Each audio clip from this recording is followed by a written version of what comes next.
You already know the feeling this story is going to sit in. That low-grade pressure when you look in the mirror, and what you see isn't wrong exactly. It just isn't asterisk enough asterisk yet. The sense that if you could just close one more gap, hit one more number, reach one more version of yourself, something would finally settle. That feeling has a weight to it. It lives somewhere between your chest and your jaw. If you're watching this channel, there's a real chance you know exactly what I'm describing. And a real chance you've been told that feeling is just motivation, just drive, just what it takes. This video is going to complicate that.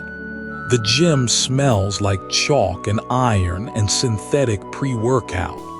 The kind that coats the back of your throat and stays there. Connor Murphy is 23 in this footage. He's propped the camera against a water bottle on the floor, angled up from below, the way you'd frame someone you wanted to look enormous. He knows it. He positioned it that way himself. He's been positioning cameras his entire adult life. He does a set, checks the angle, adjusts his grip, does another set. The numbers he's chasing aren't arbitrary. They are the exact measurements of a physique he mapped years ago and has been closing the gap on ever since. He has fans who call him a god. He has millions of subscribers. He has the kind of body that stops conversations in rooms. And he is filming himself for a documentary he will never finish. That detail, the unfinished documentary, is the one that keeps returning. It was called Asterisk, the Looksmaxxing Chronicles Asterisk. It was going to be a record of the process, proof that the protocol worked. That if you tracked enough variables, controlled enough inputs, pushed your body far enough toward the ideal, something on the other side of all that effort would finally be enough. He never said that word in his videos. He didn't need to. You could hear it in the subtext of every transformation video he made, in the voiceover explaining why he added another set, adjusted another macro, tried another compound. There was always one more thing to optimize, one more measurement to close, one more layer between where he was and where he needed to be. Here's the part that doesn't make the fitness headlines, the part that doesn't fit cleanly into either the cautionary tale the media wants to tell or the success story his subscribers wanted to consume. Connor Murphy didn't fail at optimization. He succeeded. By every external metric the industry uses to measure a man's physical self-construction, he won. The physique, the following, the documented proof, the before and after so stark it restructures what you believe is possible in a human body. And then something broke inside the winning. Not the muscle, not the metrics. The man operating all of it. People close to him started describing a quality of disconnection they struggled to name. Something gone flat behind his eyes in a way that had no clinical label, but was visible enough that strangers noticed it in comment sections. His behavior in public became erratic. His content grew stranger. The documentary footage that did surface wasn't the triumphant record of transformation he'd been building toward. It was raw, unsettled, and hard to watch. Fans who'd followed him for years started asking the same question across forums, comment sections, the quieter corners of fitness communities. Asterisk, what happened to Connor Murphy? He died in 2024. He was 29 years old. The official cause of death was not comprehensively detailed in public reporting.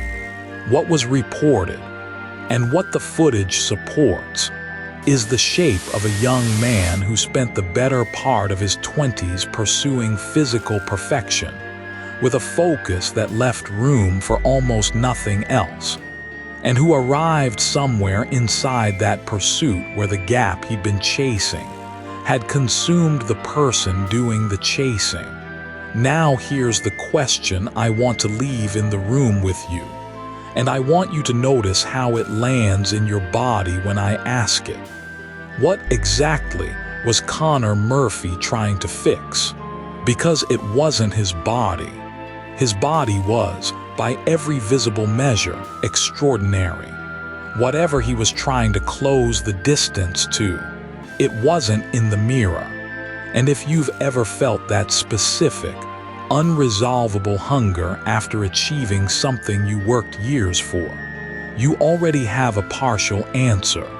That's where we're starting. And it's going to ask something of you before it's done. You already know the feeling this chapter is about. It's that low-grade tightness in the chest when you open your phone first thing in the morning, and you can't name exactly what you're dreading.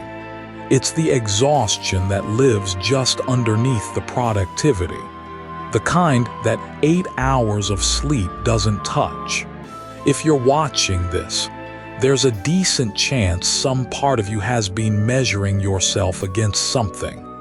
A number, a mirror, a man on a screen who seems to have figured something out that you haven't, and coming up short in a way you haven't been able to explain to anyone out loud. That's where this starts. Not with a thesis, with that. In February of 2023, a video began recirculating across Reddit, TikTok, and several Looksmaxxing forums that had been dormant for months. It was originally posted by Connor Murphy, at one point one of the most watched physique and self-improvement creators on YouTube, a man whose charisma was so genuine and so kinetic that he made you believe, watching him, that the body really was just a variable you hadn't yet learned to control. The video showed him in what appeared to be a bare apartment, sunlight coming hard through uncovered windows, speaking in long, unconnected loops about vibration, about entities, about having dissolved the ego through extended fasting and psychedelic use.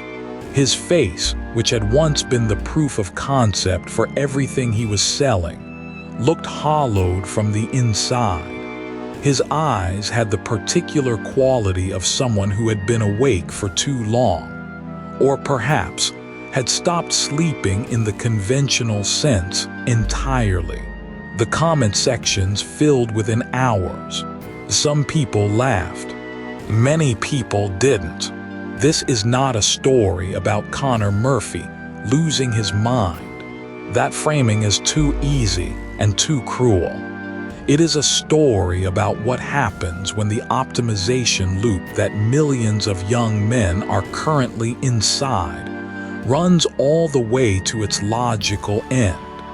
And the thing that was supposed to be waiting at the finish line, the transformation, the arrival, the before and after redemption, is not there. Sit with this for a second. Picture the room where this starts for most of them. It's a bedroom in the American suburbs, or a college dorm, or a studio apartment that still smells like the last tenant. The blue-white light of a monitor at 11 p.m. Some half-eaten thing on the desk. A mirror on the back of the closet door that catches the light at an angle you didn't choose. A girl who didn't text back, or a coach who posted the roster, and your name was lower on it than you expected. or just a face in that mirror that looked, for the first time, with real force, like it was working against you. You open YouTube. The algorithm has already been watching you watch things. It offers you a video. The thumbnail shows two faces side by side. A before and an after, same person, jaw stronger, posture different, eyes catching light differently, and a title that says something like asterisk, I changed my face in 90 days and here's the science. Asterisk, you click it. The guy in the video is articulate and calm. He doesn't seem crazy. He cites studies. He shows his results. He tells you that bone responds to pressure, that posture shapes structure, that the face is not fixed the way you were told it was fixed. You're still there an hour later. Then too, the room has gotten colder and you haven't moved. Looksmaxxing, the optimization of physical appearance, specifically facial aesthetics, with the systematic intensity the culture normally reserves for financial returns or athletic performance, is one of the largest concentrations of male self-improvement content on the internet right now. Not niche, not fringe. Channels with millions of subscribers. Transformation videos with tens of millions of plays. Forums like Looksmaxxing. Org where members track facial measurements in millimeters, where the difference between a 6 and a 7 on a numerical attractiveness scale is analyzed with more statistical rigor than most people apply to their retirement accounts. The mewing videos alone, mewing being the tongue posture practice derived from the work of British orthodontist John Mew, lifted from its clinical context and handed to teenage boys as a daily ritual of self-reconstruction, have accumulated view counts that dwarf most mainstream health content. Not cardiac medicine, not oncology. The jawline. A 2023 survey of American males between 16 and 24 found that a significant majority had encountered this content, and that a substantial portion had changed their behavior because of it. Diet, sleep, posture, supplementation, in some cases, surgical planning. The entry point almost always is soft. A skincare, posture correction, sleep hygiene. These are things a doctor would endorse without hesitation. And for many young men entering these spaces, it is the first time anyone has told them directly that the body responds to care, that there is a relationship between what you do and what you become, that lands differently at 17 than it does at 45. It can be the beginning of something genuinely good. That part deserves to be said plainly, because the dismissive account of all this misses it. But the spectrum doesn't stop there. Further in, peptide injections from unregulated sources, hormone supplementation without a physician, bone-anchored pallet devices worn during sleep, extreme caloric protocols designed to alter subcutaneous fat distribution in the face, surgical procedures, orbital rim augmentation, bimaxillary advancement, custom implants, discussed not as medical interventions with risk profiles and recovery windows, but as upgrades, as the next tier on a chart that does not have a final tier. Here is where the law of attraction and the vibration frameworks that saturate the wellness end of this world become important to name honestly. Because They are part of what makes the loop so hard to exit. The language of manifestation. Raise your vibration. Signal abundance.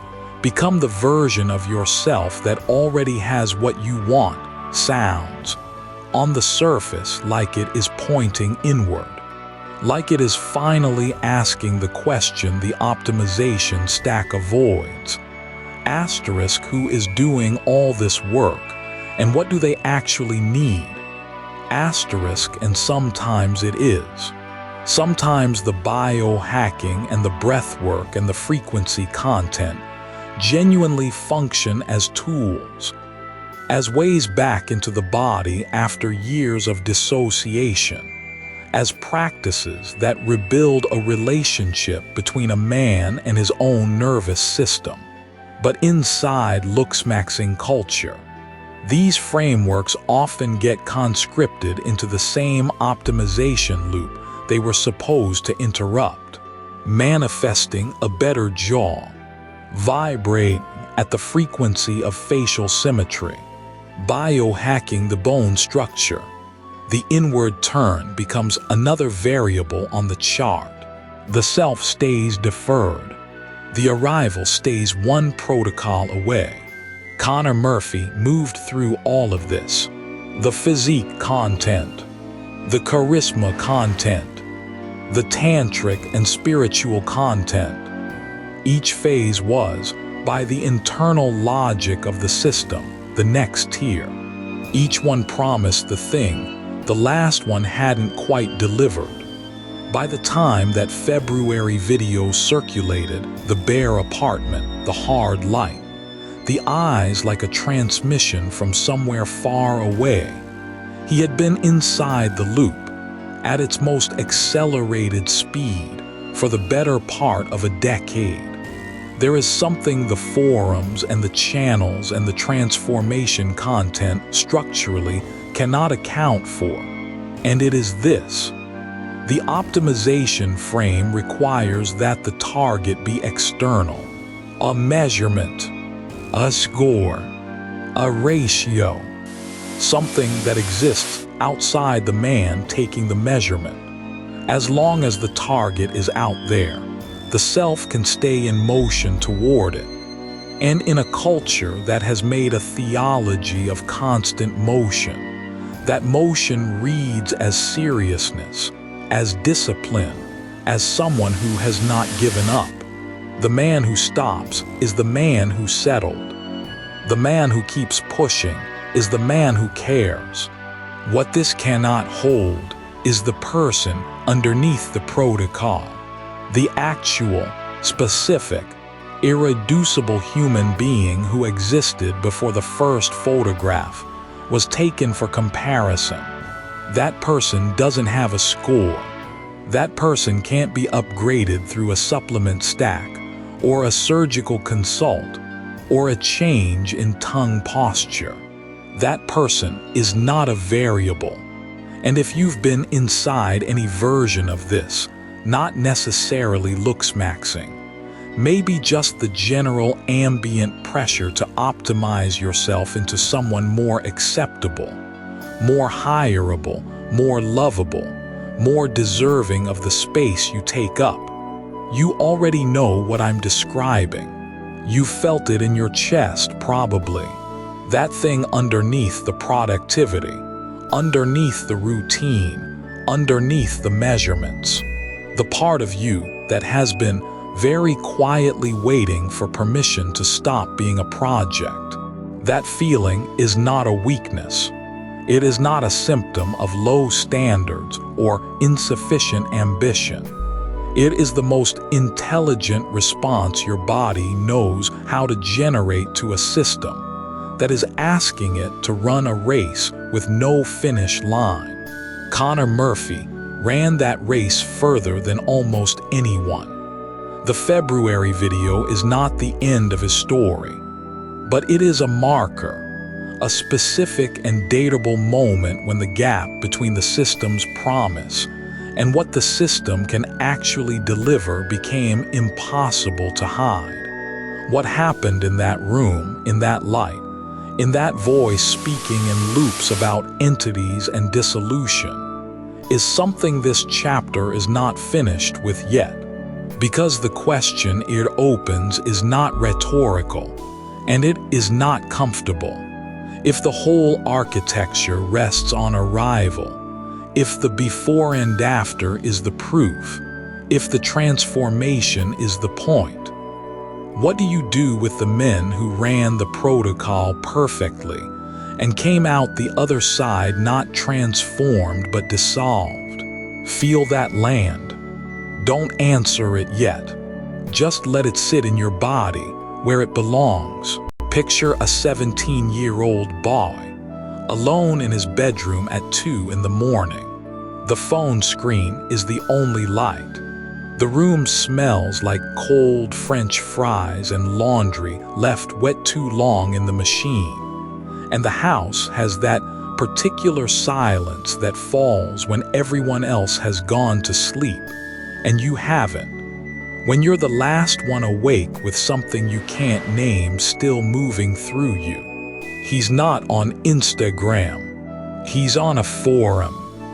He's reading posts from other young men who have decided, with the absolute certainty of the newly converted, that the structure of the face is a problem that can be engineered. Jaw width, palate shape, a practice called mewing, pressing the tongue to the roof of the mouth for hours each day to allegedly reshape the bones over months. The terminology is clinical in the way teenagers make things clinical, when they want to feel like scientists rather than what they actually are, which is frightened. He reads for 3 hours. He takes photographs of his face from 7 angles. He uploads them to a thread where strangers assign a number. The number comes back. He stares at it. That number will live in him longer than most things that happened to him this year. Maybe longer than most things that happened to him this decade. If you're watching this at 45 or 50, or somewhere past the point where you'd call yourself young, you may already feel the shape of what's coming. Not because you did what that boy did, but because you recognize the motion underneath it. You know what it is to carry a pain that doesn't have a name, and find yourself doing something with your hands while you wait for it to pass. The forum just happens to be where that impulse landed for this generation. The target changes. The motion doesn't. So this isn't a chapter about young men that you watch from a distance. It's a chapter about a mechanism you've also lived inside, in your own form, and may still be living inside without quite calling it what it is. When a developing brain, specifically in the years between 16 and 24, when the prefrontal cortex is still being wired, when the architecture of identity is genuinely unfinished, when that brain receives repeated social feedback that its physical form is inadequate, what activates isn't a motivational circuit, it's a threat circuit. The anterior insula, the anterior cingulate cortex, the same pathways that fire when a person is physically struck or told by someone they love that they don't belong. Brain imaging work has shown that social rejection and physical pain share overlapping neural substrates. The brain does not draw a clean line between a stranger rating your face a 5 out of 10 and being hit. Both register in the threat architecture. Both demand a response. And in a body already saturated with the unfinished chemistry of adolescence, threat demands action, something urgent, something to do with the hands. So the boy in the bedroom presses his tongue to the roof of his mouth and holds it there. He orders supplements. He researches jaw surgery costs at 2 in the morning. He watches a video of a shirtless man with hundreds of thousands of followers and feels not inspiration, but the distance between himself and that image as something physical, a gap with actual weight, like standing on one bank of a river that is much wider than it looked from shore. That gap becomes the organizing fact of his interior life.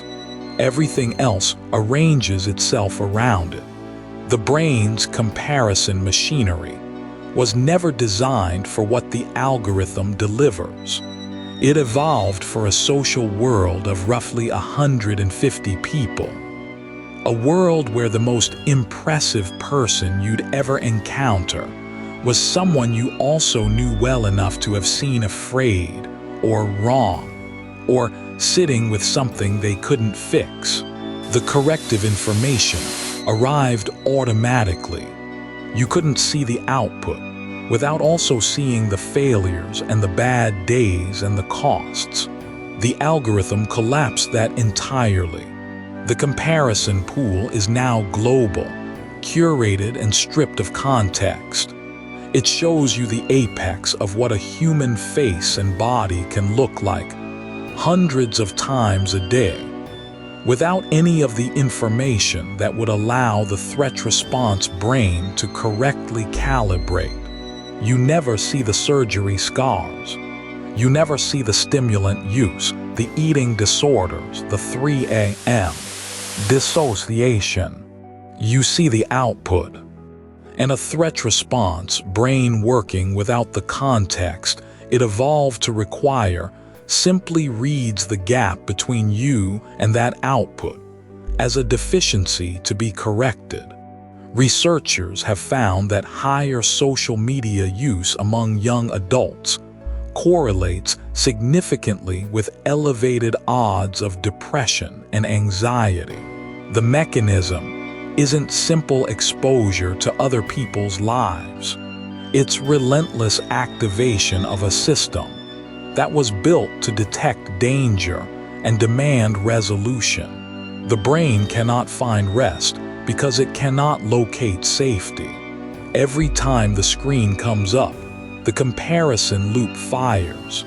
Every time the loop fires, the threat circuit updates its assessment. The body responds with chronically elevated stress markers, disrupted sleep, the specific grinding fatigue of a system that has been told thousands of times across thousands of days that it is not yet sufficient. A mind living inside chronic threat will latch onto any narrative that promises control, any framework that says, there is a thing you can do, and if you do it correctly and long enough, the threat will resolve. The Looksmaxxing community offered exactly that narrative, and it offered it in the language of rigor, terminology, protocols, progress tracking, before and after photographs, forums where men could post their results and feel, for a moment, that they were inside a structure that was going to close the gap. Connor Murphy understood this, at the level of content creation at least.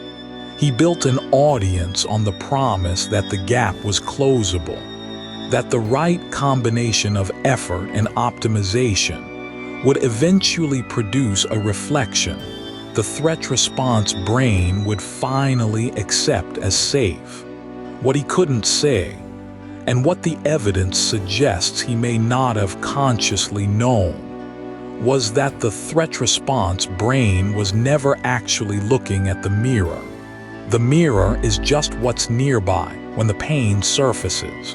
Researchers documenting the neurobiology of body dysmorphic disorder have found that affected brains process visual information about their own faces differently than control subjects, overactivating threat detection regions, underutilizing areas associated with global contextual perception, getting neurologically stuck in the detail.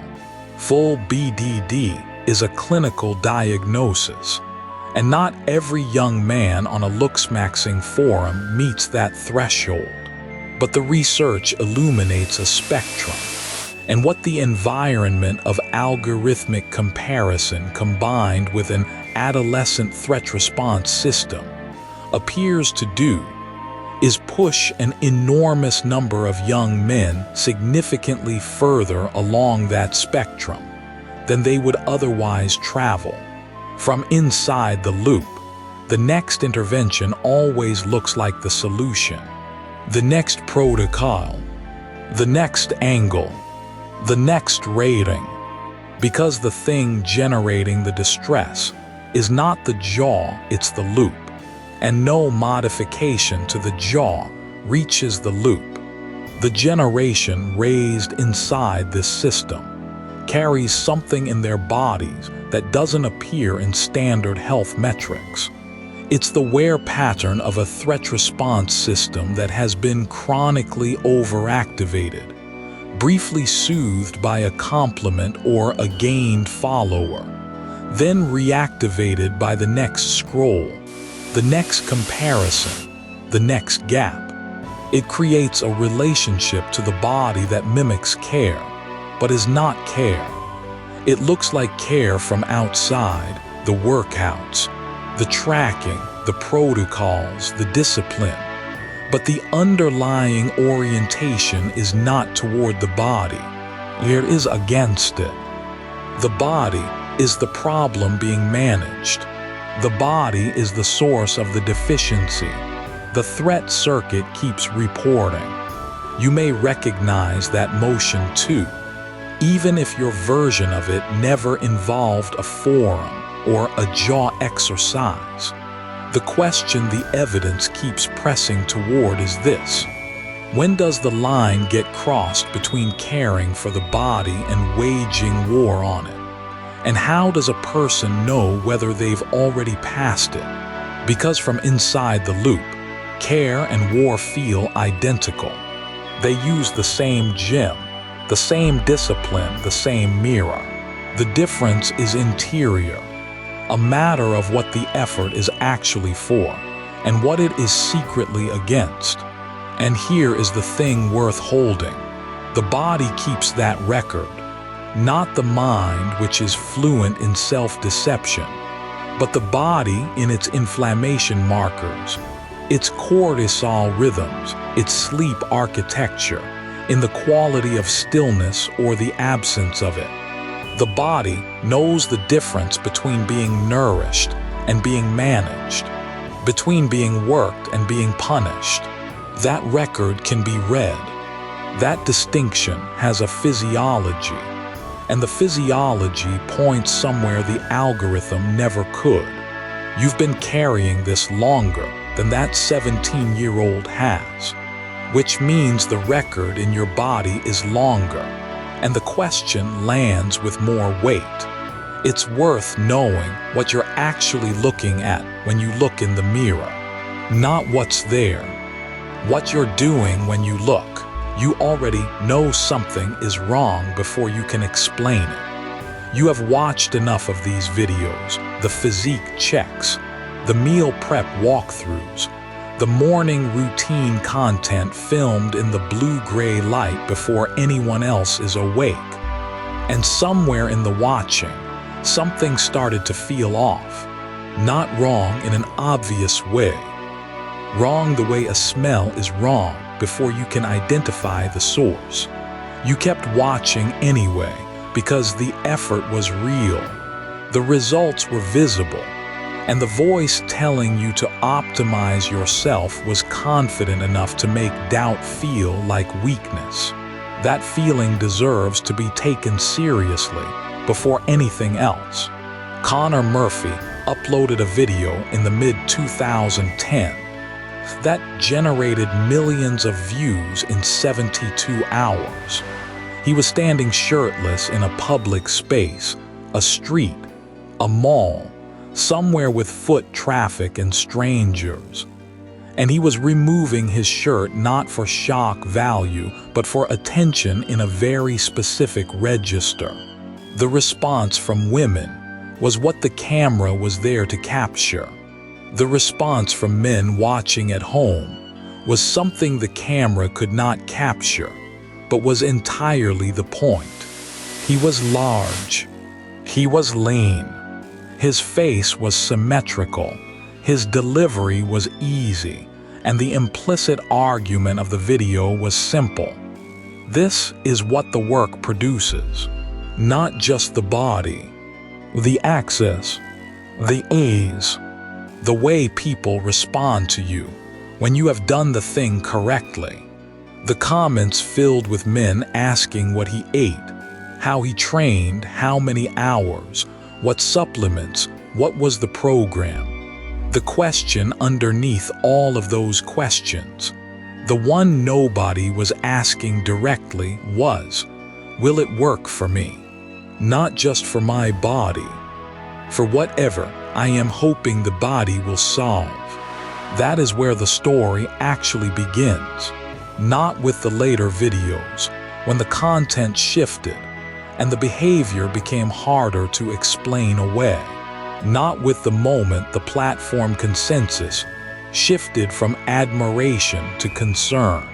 Here, in the comments section of a video about a shirtless man in a public space, where thousands of other men were writing down macros and feeling, for the first time in a while, like the problem they were living with had a solution that could be measured in grams and reps. There is a gym in every city that smells the same. Rubber and metal and a particular kind of sweat that is slightly different from the sweat of physical labor, more deliberate, somehow more concentrated. The fluorescent light in these places is merciless, designed not for warmth but for visibility.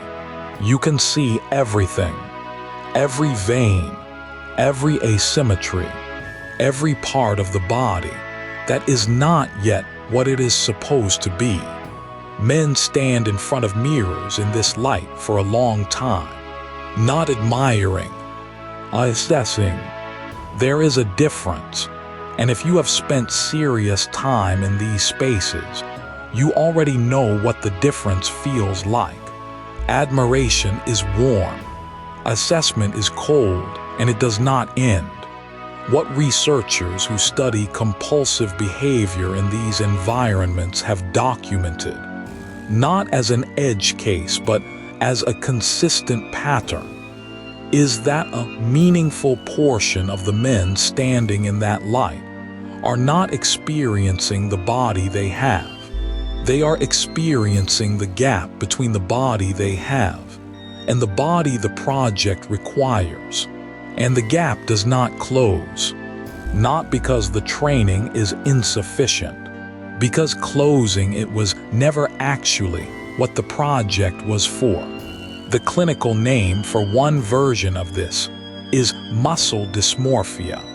It was first described formally in the late 1990s by researchers who were studying competitive bodybuilders and kept encountering something the existing frameworks could not account for. These were men with objectively extraordinary physiques, measurably developed, measurably lean, and yet consistently, they described their bodies as inadequate, too small, not yet. When the researchers asked them what they did to manage this feeling, they described their training, which was already extreme, and then described what they had sacrificed to maintain it. Events missed, relationships ended, opportunities refused because the timing conflicted with access to a gym or with the protocol, not because these men were shallow, because the training had become a full-time management system for a distress that had no other address. What made it almost impossible to see from the outside was that every behavior the condition required looked, from the outside, like exceptional dedication. The meal prep containers lined up in the refrigerator, like a kind of architecture. The alarm set before light. The refusal to eat off protocol at a birthday dinner. The slight anxiety on vacation when the routine breaks. All of it legible as discipline, as serious commitment to self-improvement. The camouflage was not deliberate. It was structural. The pathology wore the costume of virtue because in the surrounding culture, the costume fit perfectly. Performance orthorexia works the same way. Every food decision evaluated through the logic of optimization, of output, of biological efficiency. When the anxiety that arrives at a disrupted meal plan is surrounded by men who celebrate that level of exactness, no alarm sounds. The distress is invisible inside the culture that normalized it. Connor Murphy's content was, for years, inside that culture and indistinguishable from its best version. Then it began to change. The confidence became something more effortful. The videos started to carry a quality that was harder to name. A pressure underneath the performance, an escalation in what was being asked of the audience to believe. Men who had watched him for years began leaving comments that were less about macros and more about concern. Something in the gap between what he was presenting and what was visible underneath. The presentation had grown wide enough that even the screen could not contain it. What clinical literature on these presentations finds, almost without exception, is that the body was never the original problem. Beneath the protocol, there is almost always a prior wound that arrived before the training did. A childhood organized around powerlessness that discovered in physical development a domain that felt like control. A social experience of rejection that became a quiet conviction that the body, once sufficient, would make the person finally acceptable. A grief or a fracture in identity that had no language available to it, and so became a measurement instead, a number on a scale, a circumference, a reflection in fluorescent light, assessed with cold eyes every morning. The body becomes, in these cases, a construction project, and construction projects are never finished by design.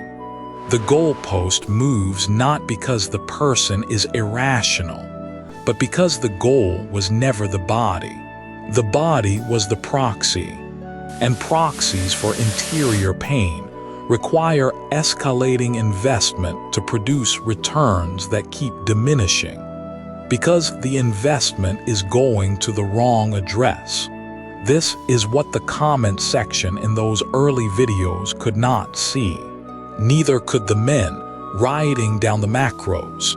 In some cases, neither could the man on screen. What looked like a life organized around optimization was a life organized around management. The visible was load-bearing for the felt, and what was felt was something that no program, no protocol, no number of reps performed in cold light before anyone else is awake was ever going to reach. You are left now not with a clinical portrait, but with a weight, the weight of recognizing something. Because the line between building and managing, between a practice that adds to a life and one that substitutes for it, does not run through the gym. It runs through the interior of the person doing the work. Most people on the wrong side of it look, from the outside, exactly like people on the right side. That is what makes it hard. That is what made Connor Murphy's story so difficult to see coming, even for people who were watching closely. What was actually underneath? It is the part that requires sitting with discomfort to understand. Not a diagnosis, not a timeline of public behavior. The interior of a man who learned very early that the visible was safer than the felt, and built his life accordingly. There is a moment, if you have been watching this video for a while now, where something shifts in the chest. Not a dramatic shift, more like the slow recognition of a weight you have been carrying without naming it. A tightness that was already there before you pressed play. The kind of exhaustion that is not about sleep. If you felt that, feel it, this chapter is for you. Because we need to widen the lens before we go any further. And widening, it is not going to feel like relief at first. It is going to feel like the opposite. But stay with it. There is somewhere to land. Connor Murphy was not an anomaly. He was a signal. A single point on a curve that runs through millions of lives. And what the curve describes is a generation of men who arrived at adulthood and found that the architecture of belonging had quietly been disassembled. Not dramatically, not with any announcement, brick by brick, over decades, until what remained was a mirror and a phone, and the question of whether anyone was watching. The data on male loneliness is not soft. Researchers at the Survey Center on American Life found that the number of men reporting no close friends had increased fivefold since 1990. Not slightly, fivefold. In one generation, 30 years ago, 1 in 20 men said they had no close friendships. Today it is closer to 1 in 4. That is not a trend. That is a collapse. And it has been collapsing in plain sight, mostly unremarked, while the culture argued about other things. The Surgeon General stood at a podium and called it a public health crisis. He cited research suggesting that chronic social isolation carries health consequences equivalent to smoking 15 cigarettes a day. The headlines ran for a news cycle. Then something else happened, and the headlines moved on. But the numbers did not move. They stayed exactly where they were. What happened across those 30 years is uncomfortable to name plainly, so most people do not.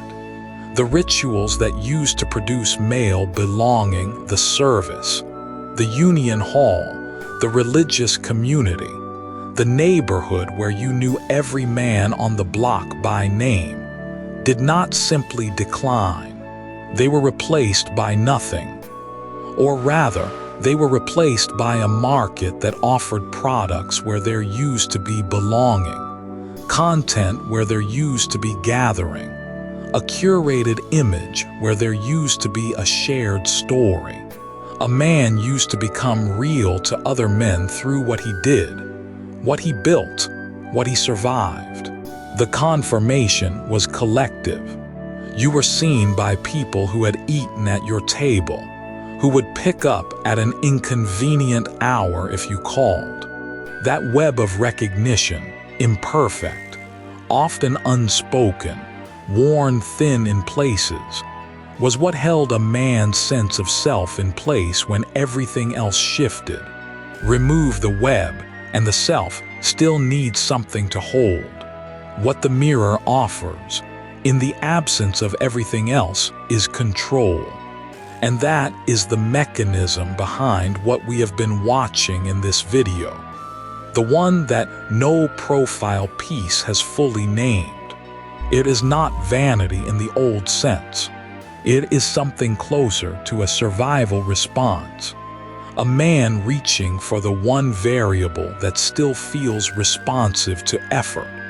In an environment where every other form of recognition has become unreliable. Think about what the gym, taken to its extreme, actually provides. A domain where input and output are legible, where progress is measured in kilograms and millimeters, where feedback is immediate and immune to the social complexity that governs every other form of male status. You lifted the weight or you did not. The muscle grew or it did not. The mirror does not have politics. The mirror does not leave. For a man who grew up in an environment where social approval is simultaneously more visible and more unstable than at any previous point in human history, that kind of clean, measurable feedback is not a small thing. It feels like solid ground, but it is not solid ground. It is a rope thrown into water, and a rope thrown into water keeps you from going under. It does not return you to shore. Here is what this matters for you specifically, right now. Because this video is not interested in leaving you with a diagnosis and nowhere to go.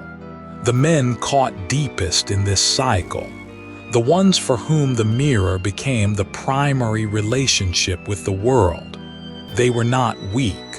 They were not stupid.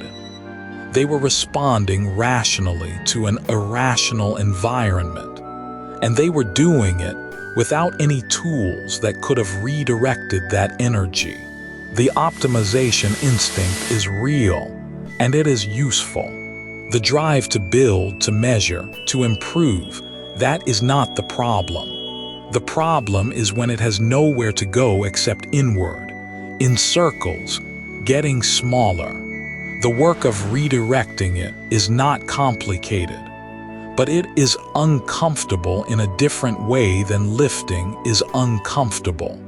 It requires going toward the unquantifiable, toward the person whose opinion you cannot control, toward the conversation where you do not know how it ends, toward the version of yourself that exists in the presence of other people rather than in front of a camera.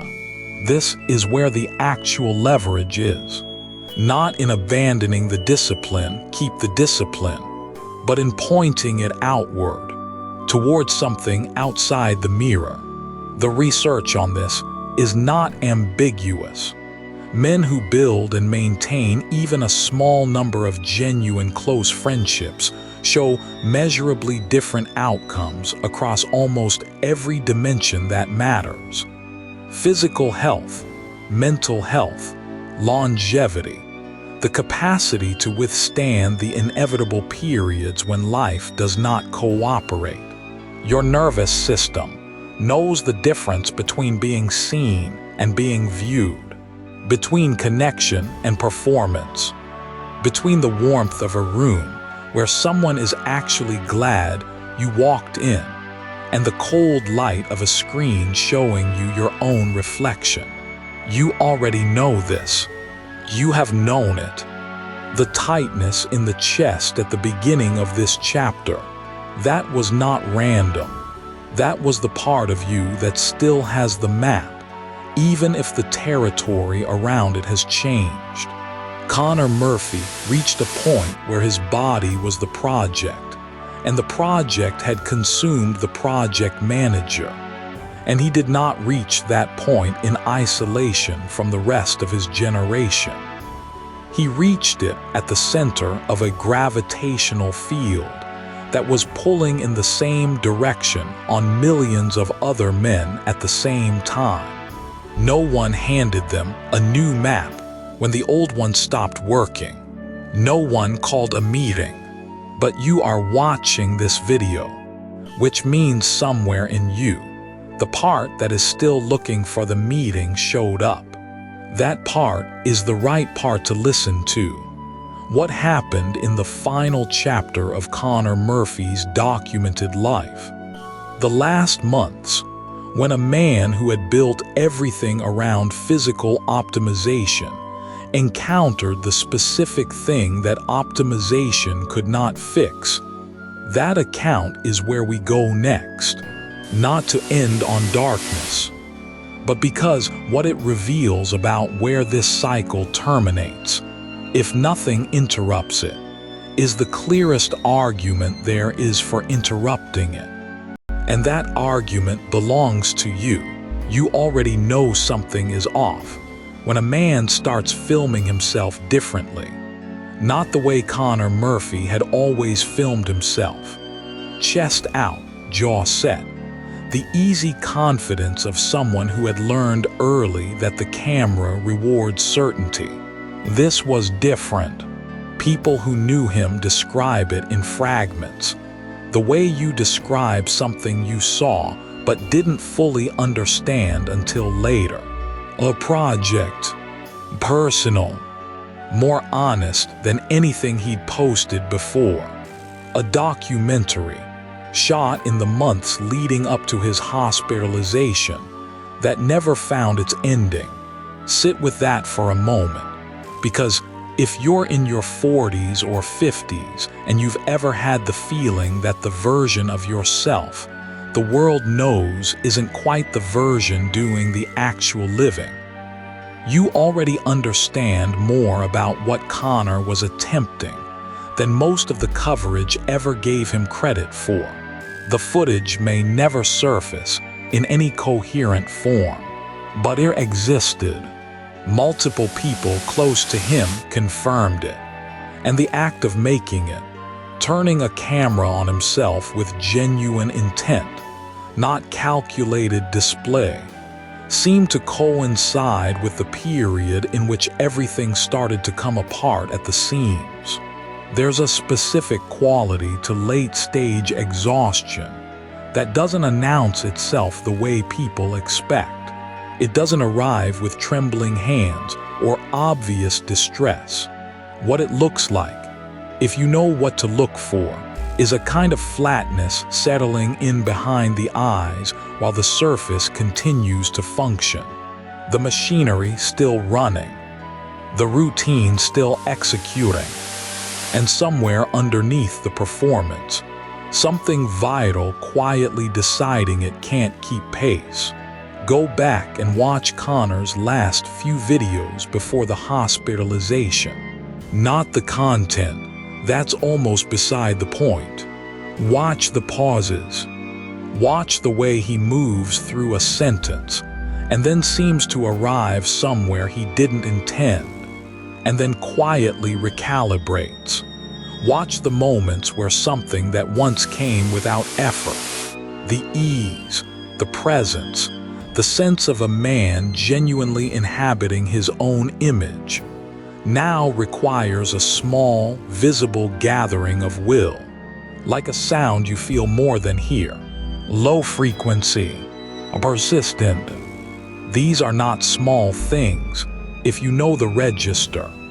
People close to him in those months described erratic sleep, the kind where you wake at 3 in the morning and the room feels like it's pressing in, extended stretches of isolation, increasing difficulty with social situations that had once been effortless, parties and crowds suddenly feeling like too much noise with too little oxygen, and an intensifying reach towards spiritual and philosophical frameworks that, and this matters, were not rooted in any actual relationship, any community, any person in the room who could reflect back what they were seeing. He was reaching for something real in the dark, which is not wrong, but without a hand on the other end. Reaching has nowhere to anchor. You may recognize this. Not the platform, not the physique, not the specific architecture of Connor Murphy's public life, but the underlying shape of it. The years of building an identity around what can be measured and displayed and confirmed by others. And then a moment when something in the interior simply refuses to cooperate anymore. Not because it failed, because it matured, because some deeper part of you, the part that can't be optimized or rated or tracked on a dashboard, started making noise, asserting itself, insisting on being taken seriously. That part doesn't appear in the metrics. The metrics stay flat or even climb. The comments keep coming. The external structure remains standing. And meanwhile, inside, the ground has shifted entirely. And you're the only one who knows it. And some mornings, even you aren't sure what you're standing on. Connor's documentary was an attempt to answer a question he'd never had to ask before. What is actually true about me, underneath all of this? Not what performs well, not what the audience confirms. What is actually here? That is not a detour from his story. That is the center of it.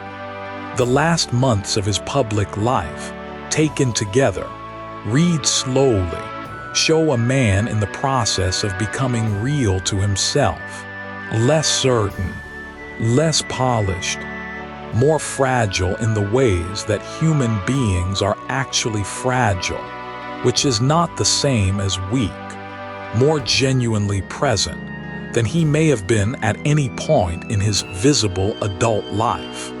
And the systems surrounding him, the algorithms, the audience, the entire culture of measurement and display that had shaped his identity since his early 20s.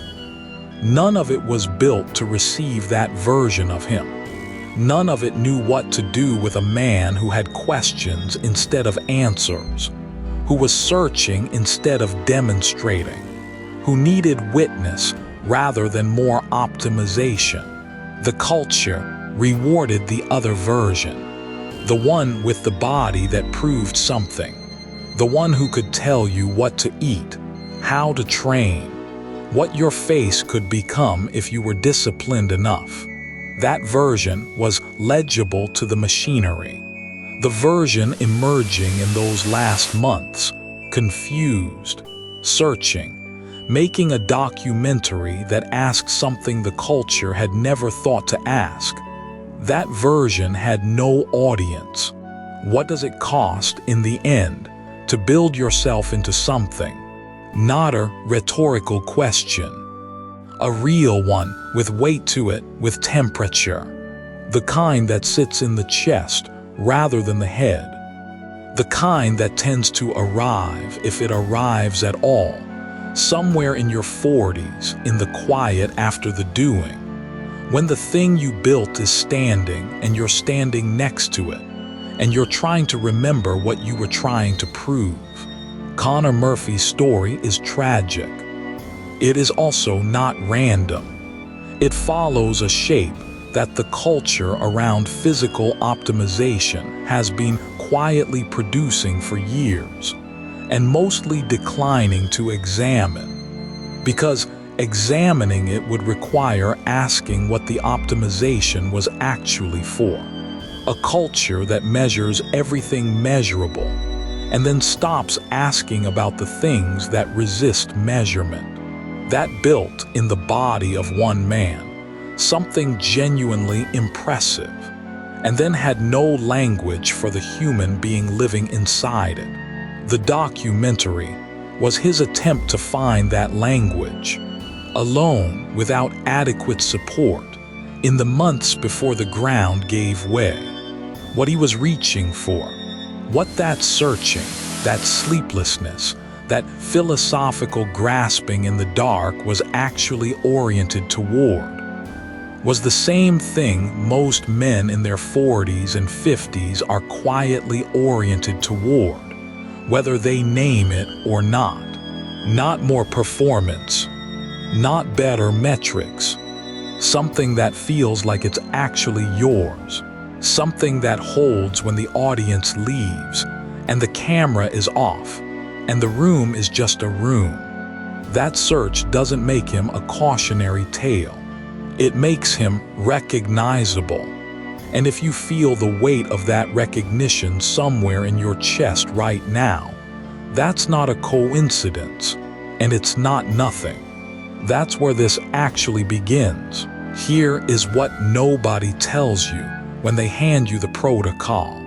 You can do everything right. You can track the labs, time the meals, run the injections on schedule, hit the training sessions before the sun is up, and still feel, in some part of yourself, that the blood work cannot locate, like the work is never landing, like you are pouring water into ground that does not hold.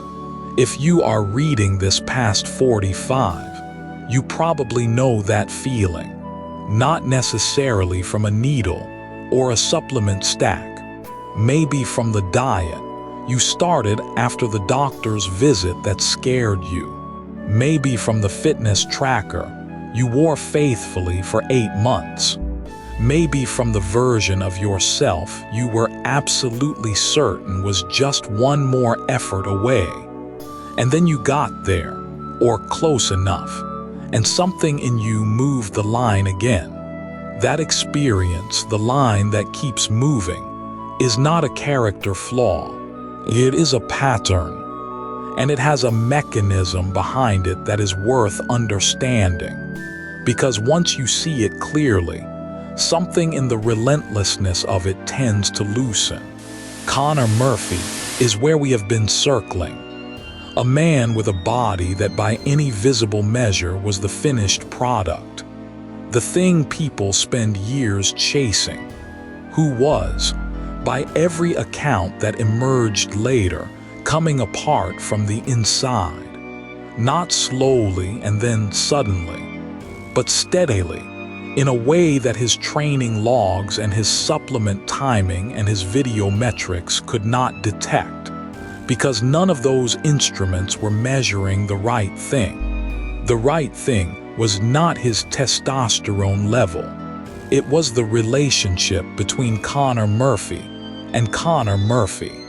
Here is what that actually means in the body, not as a concept, but as something you can almost feel when it is described accurately.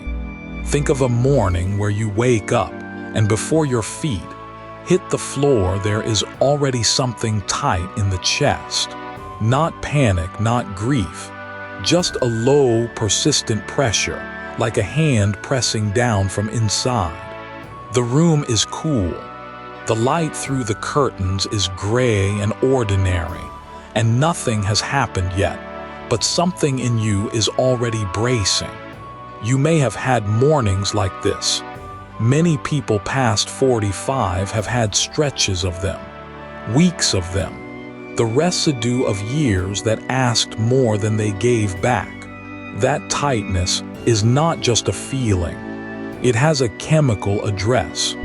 The hypothalamus reads the emotional quality of the moment before the conscious mind has finished deciding how to interpret it. And if what it reads morning after morning is something like asterisk not enough yet, still wrong, still behind asterisk, it responds accordingly. The adrenal glands receive the signal. Cortisol does not spike dramatically the way it does when you slam the brakes in traffic. Instead, it seeps, a low and chronic issuance that colors everything that follows. The flavor of the day changes. The body is not in crisis, but it is not at rest either. It is in the sustained, wearing posture of an animal that has decided the environment is not safe.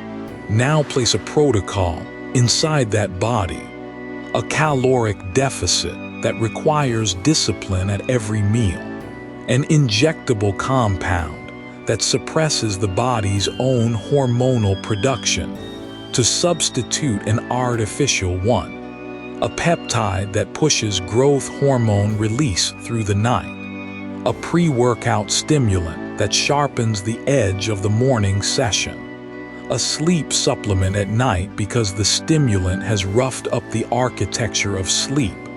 But the session needs to happen at 5 because there is a deadline, not a clinical deadline, but the harder kind, the one a person sets for themselves, the one with no date and no finish line. Each of these has a legitimate use somewhere. That is true and it matters. But none of them were designed to work inside a body that has declared itself an emergency. The research that supports them assumes a particular condition. A person who is, at some basic level, okay with themselves right now and is looking to build from there. The trials exclude significant psychological distress by design. They are studying what the tools can do when the soil is reasonably good. They are not studying what happens when the soil is saturated with the constant low rain of self-rejection. What happens is this: the system that was supposed to repair during sleep does not fully repair, because repair requires the nervous system to shift into the mode where the body believes it is safe. And the body has not been given consistent evidence that it is safe. The anabolic signals arrive into a system already running a stress current, and the interaction between those two things is not straightforward addition. The body is receiving two contradictory messages: asterisk grow, recover, build asterisk and asterisk danger, brace, hold asterisk. It is trying to do both. Over time, it begins to build the architecture of emergency into its resting state, because that is what it has been consistently told the environment requires. The trap closes here, because the more protocols are added from this state, the more the state is reinforced. The prefrontal cortex, the part of the brain that could step back and ask whether any of this is actually working, operates best when the system is settled. Under sustained stress chemistry, it progressively loses ground to the part of the brain that is only interested in the immediate signal of threat. A man can be extraordinarily educated about his own biology, tracking 24 biomarkers, and still be unable to ask himself the one question that would change the trajectory.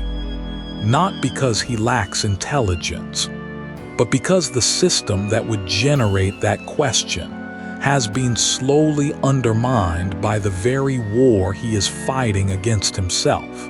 Connor ran every protocol. The discipline was real. The labs were real. The training volume was real. None of it was performance, but all of it was happening inside a relationship with himself that none of the protocols could reach, because none of them were built to go there. This is not a story about biohacking being wrong. It is a story about what happens when improvement is pursued as escape rather than expansion. When the premise of the work is that what you are right now is unacceptable, a problem to be corrected, a version of yourself to be gotten through rather than built from. The body registers that difference, not as metaphor, as biology. And the outcome, even when the surface behaviors look identical to someone doing the same work from a stable foundation, is not the same.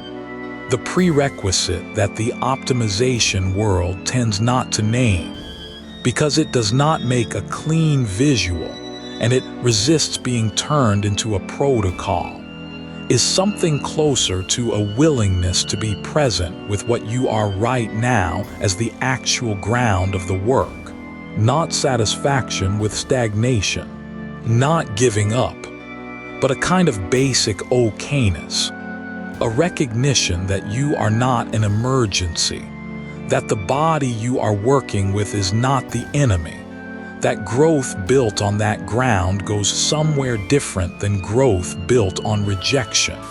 When that is in place, the tools work differently.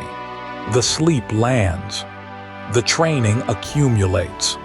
The effort starts to feel like building something rather than outrunning something. That shift is available to you. It is not a young person's thing, and it does not require starting over. It tends to be, if anything, more accessible to someone who has lived enough to be tired of the relentlessness of the alternative. You have spent years building things, adjusting, learning what the body actually needs versus what you once believed it needed. That is not wasted knowledge. It is the beginning of a different relationship with the work. One where the effort and the person doing the effort are finally on the same side. That is where Connor could not get. An understanding. Why is the thing that makes this useful to anyone who has ever felt the line move? You already know the feeling this chapter is about. It is not dramatic. It does not announce itself. It is the thing that lives just underneath the first thought you have when you look in the mirror in the morning. That slight contraction, that quiet verdict, that half second where you measure what you see against something that is not there yet. Most people move past it so quickly, they would not call it anything. It is just the texture of a morning, just what it feels like to get up and start the day. But some people never move past it. Some people build their entire lives in response to it. Connor Murphy was one of those people, and understanding what that actually means, not as biography, not as cautionary tale, but as a lived internal structure, is what this chapter is for. Here is the thing about shame that takes a while to see clearly. It has a specific physical address. It lives in the chest, just below the sternum, and it is warm in the wrong way, like something that has been running too long. It is not the sharp heat of embarrassment, which spikes and fades. There is ambient. It is load-bearing. It is the kind of warmth you stop noticing because it has been there since before you had language for it. And by the time you are old enough to ask what it has already become part of the architecture, part of what it feels like to be inside your own body at all. Guilt is about something you did. Shame is about what you are. That distinction sounds simple, but its consequences are enormous. Because guilt points at a behavior that can be changed. Shame points at a self that cannot, not by doing anything, not by any action taken in the world, not by any visible improvement to the thing that other people can see. Shame says, the problem is not the behavior. The problem is the person performing it. The problem is the substrate. And when shame gets old enough, quiet enough, structural enough, it stops feeling like a verdict and starts feeling like a fact. Neutral, pre-critical, just the baseline register of being alive. The body in that condition does something very specific. It splits. There is the body that exists now, visible, measurable, subject to evaluation, already behind. And there is the body that will exist later, the future body, the one that will finally be sufficient, the one that will finally deserve what the current version does not. That split becomes the organizing principle of every decision made about food, about training, about rest, about what to photograph and what to hide. Step into a cold gym at 5 in the morning. Smell the chalk and rubber and metal. Hear the specific silence of a room before anyone else has arrived. That environment can be inhabited from two completely different internal states. One of them is hunger. The other is flight. They produce the same visible behavior for years before they diverge. Both are in the gym early. Both are disciplined. Both accumulate results that other people admire. But one of them is moving towards something. The other is moving away. And moving away is exhausting in a way that moving toward is not. Because you can never fully arrive at a way. The thing you are running from is not behind you. It is inside you. It travels with you. It is there when the alarm goes off. It is there in the locker room after. It is there in the image you post afterward, in the fraction of a second before the first response comes in. Connor Murphy, in his early content, has a specific kind of aliveness on camera, something that reads as confidence but sits slightly wrong, too bright, too performing, a little too aware of being watched. That is the register of someone who has learned to use external attention as insulation, who has discovered that when enough people are looking at you, the internal voice gets briefly quieter, that the reception, the reaction, the confirmation temporarily fills something that is otherwise empty. Temporarily. This is the mechanism that nobody explains when they talk about validation seeking. It is not that it fails to work. It works perfectly. It delivers real relief, real warmth, a genuine few seconds of feeling like enough. The problem is the half-life. What worked at 10,000 followers does not work at 100,000. What worked in 2014 does not work in 2016. The cavity does not fill, not because the validation is insufficient, but because validation was never the right instrument for the thing being asked of it. You cannot use reception from outside to repair a wound that lives inside. The tool does not fit the task, but the relief is real enough to keep trying. And so the content escalates. The stunts get stranger. The hunger for reaction intensifies the more reaction arrives. People who knew him in those years describe a restlessness that photographs could not fully contain, a quality of never quite landing, even in moments that should have felt like arrival. Even standing at the center of a crowd of people who were there specifically to see him, there was something that was still running. The body knows when it is being run. It keeps the record in places that do not show up in photographs, in cortisol patterns, in the quality of sleep, in the small persistent inflammation that settles into tissue when the nervous system has been in flight posture for years without rest. The visual results can be extraordinary. The internal infrastructure can be quietly collapsing. These two things are not contradictory.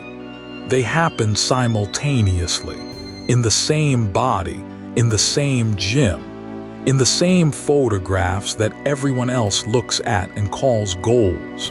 What you cannot feel from outside those photographs, what does not transmit, what gets edited out before the image is posted, is the temperature of the space behind the sternum. Whether it is warm in the right way, or warm in the wrong way.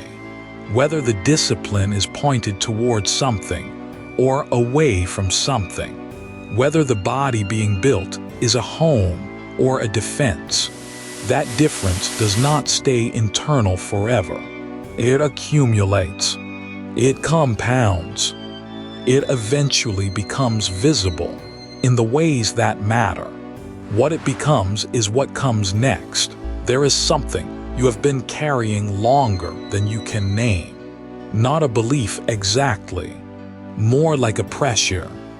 The kind that is already there when you open your eyes in the morning, before the phone, before the first thought has finished forming.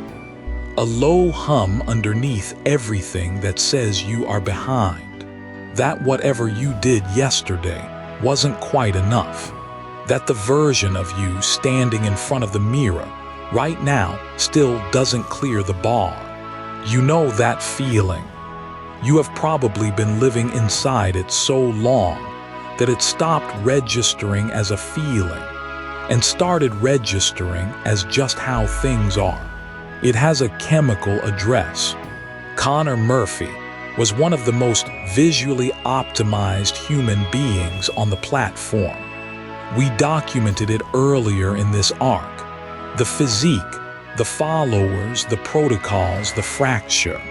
But what we are looking at now is not the public-facing trajectory.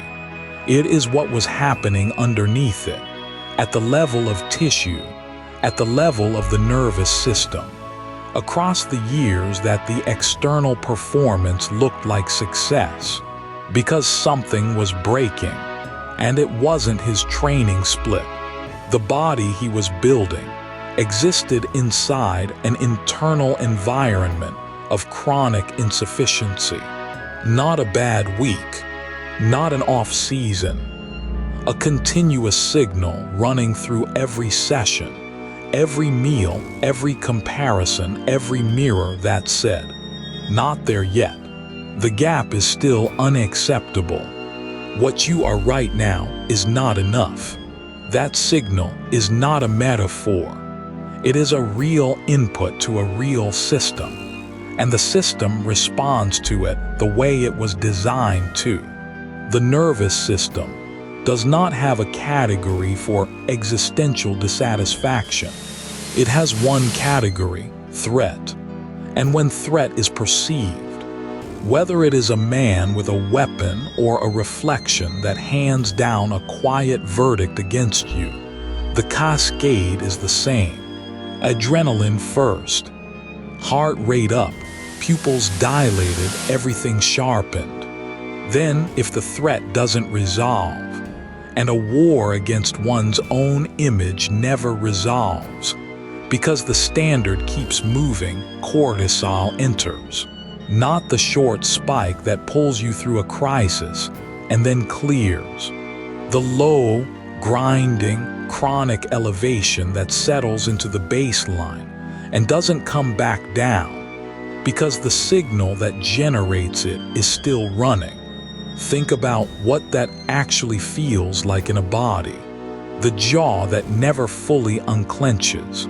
The sleep that goes 8 hours and still doesn't restore. The gut that is perpetually slightly wrong, tight, reactive, irregular, for reasons that no elimination diet ever fully fixes. The mood that sits just below the threshold of fine. The sessions that feel harder than the numbers say they should. That is not a discipline problem. That is not a macros problem. That is a body operating in a state of sustained threat response. The gut lining thins under chronic cortisol. The microbial populations shift toward inflammatory configurations. Serotonin production drops, and most of it, roughly 90%, is made in the gut, not the brain. The arteries stiffen.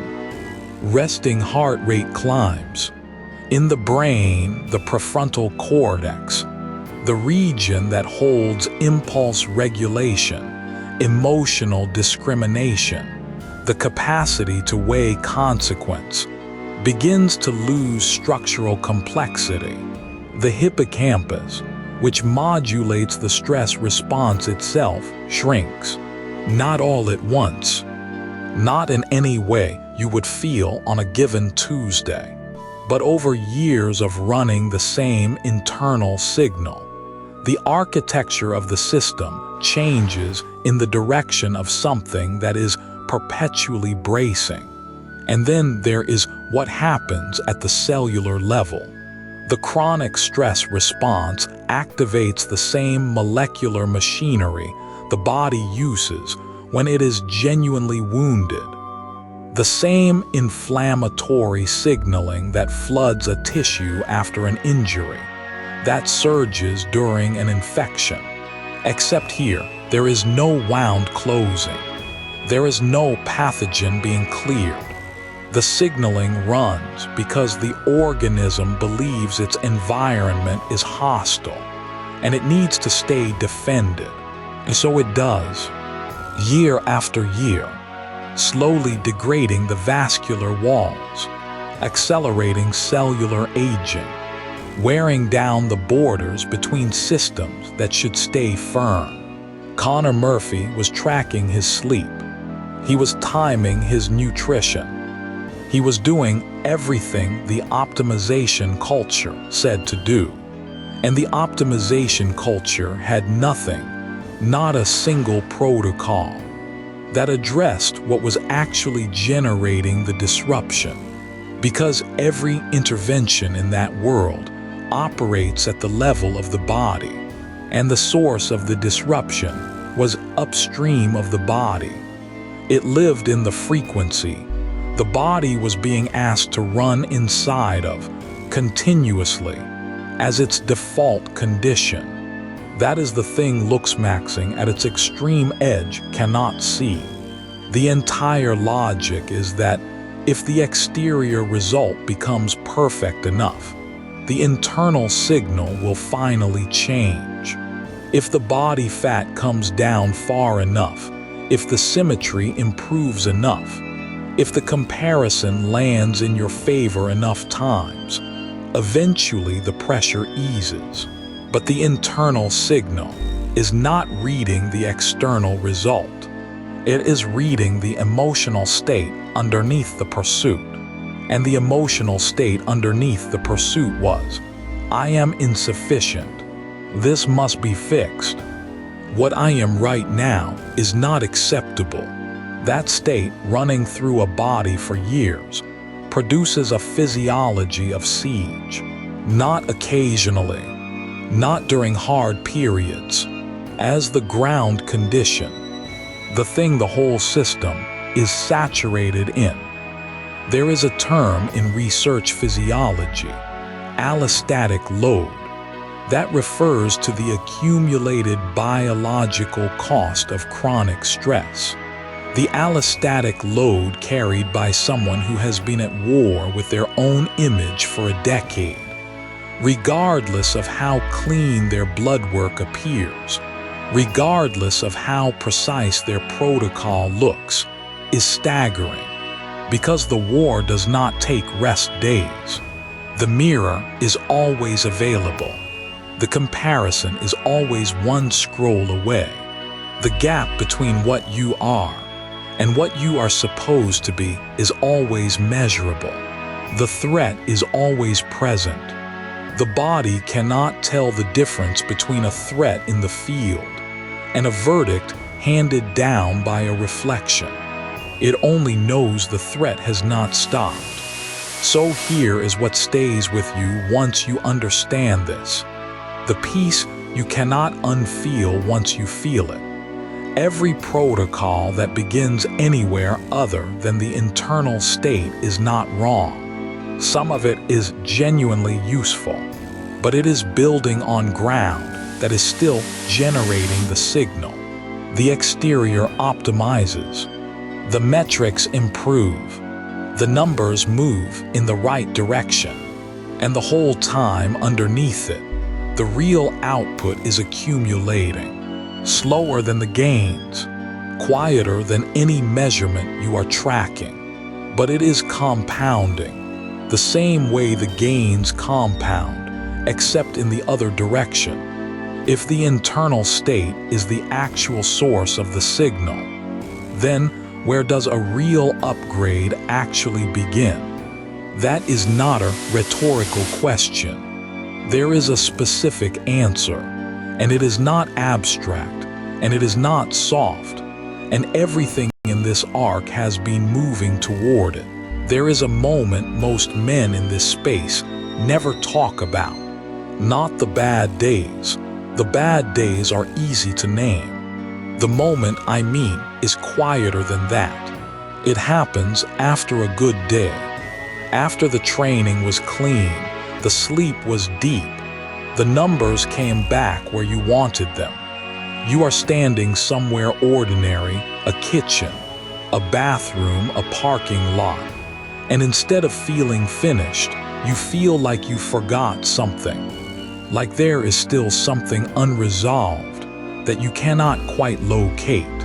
Not crisis, not failure, just a low hum, a not quite there that no result has managed to switch off. If you know that feeling, stay with it for a moment before moving on, because that feeling is exactly what this chapter is about. And there is data behind it that the optimization industry has largely refused to touch.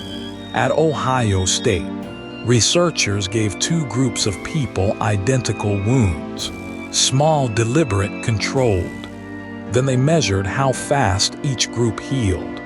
The air in the lab was the same temperature. The lighting was the same. The protocol was the same.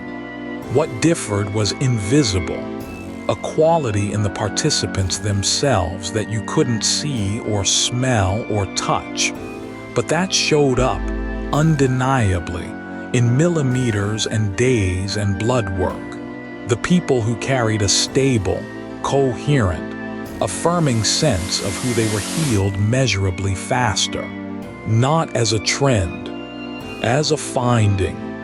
Collagen synthesis, inflammatory resolution, immune response. The biology moved differently depending on something that no supplement had touched. That is the study nobody in the biohacking space seems to want to put at the center of their stack. Not because it's obscure, because it doesn't sell anything. Your identity doesn't spike and fall the way your cortisol does after a hard training session. It holds. It sets a register. The way a thermostat no one remembers to adjust holds a building at the same temperature floor after floor, year after year, and the body organizes around that register, the way a room organizes around a dial, not through drama, through constancy. Here is what 4 decades of research into immune function and psychological states has established, not through philosophy, through blood and measurement. A sustained, chronic, low-grade story of inadequacy is more damaging to immune function than a single acute stressor. One hard week is not the problem. The quiet, grinding, barely voiced belief that you are not yet what you need to be. That is the weather your body is living in. Every hour, including the hours when the protocol is running exactly as designed. You don't experience this as suffering. You experience it as motivation, as drive, as the knowledge that there is still work to do, which is why it is so difficult to locate. Somewhere in this audience right now, there is a man whose blood work is the cleanest it has been in his adult life. The training is serious. The sleep is real. The stack is built with genuine thought, not impulse. He has results that are worth honoring, real ones. And in a quiet moment, not breakdown, not crisis, just a Tuesday evening when the ambient noise of the day has faded, he does not feel particularly well, not sick, not broken, unsettled, the way a room feels unsettled when the temperature is technically right, but something in the air still makes you pull a jacket on. That unsettled feeling is not a failure of the protocol. The protocol is working. The unsettled feeling is the gap between what the protocol is building and what the interior narrative is still broadcasting. And the nervous system, faced with that gap, does what it always does. It holds the stress response open just enough, just in case the story of inadequacy turns out to be accurate and something needs defending against. Research on men engaging in health behaviors primarily as a form of avoidance, the behavior driven not toward wellness, but away from an intolerable version of the self, showed elevated baseline cortisol, regardless of protocol sophistication. The discipline was real. The stress response underneath, the discipline was also real. Both things were running simultaneously, each quietly eroding what the other was building. The body is not confused by this. The body is perfectly accurate. It responds to what is actually true in the internal environment, not to what is being performed in the external one.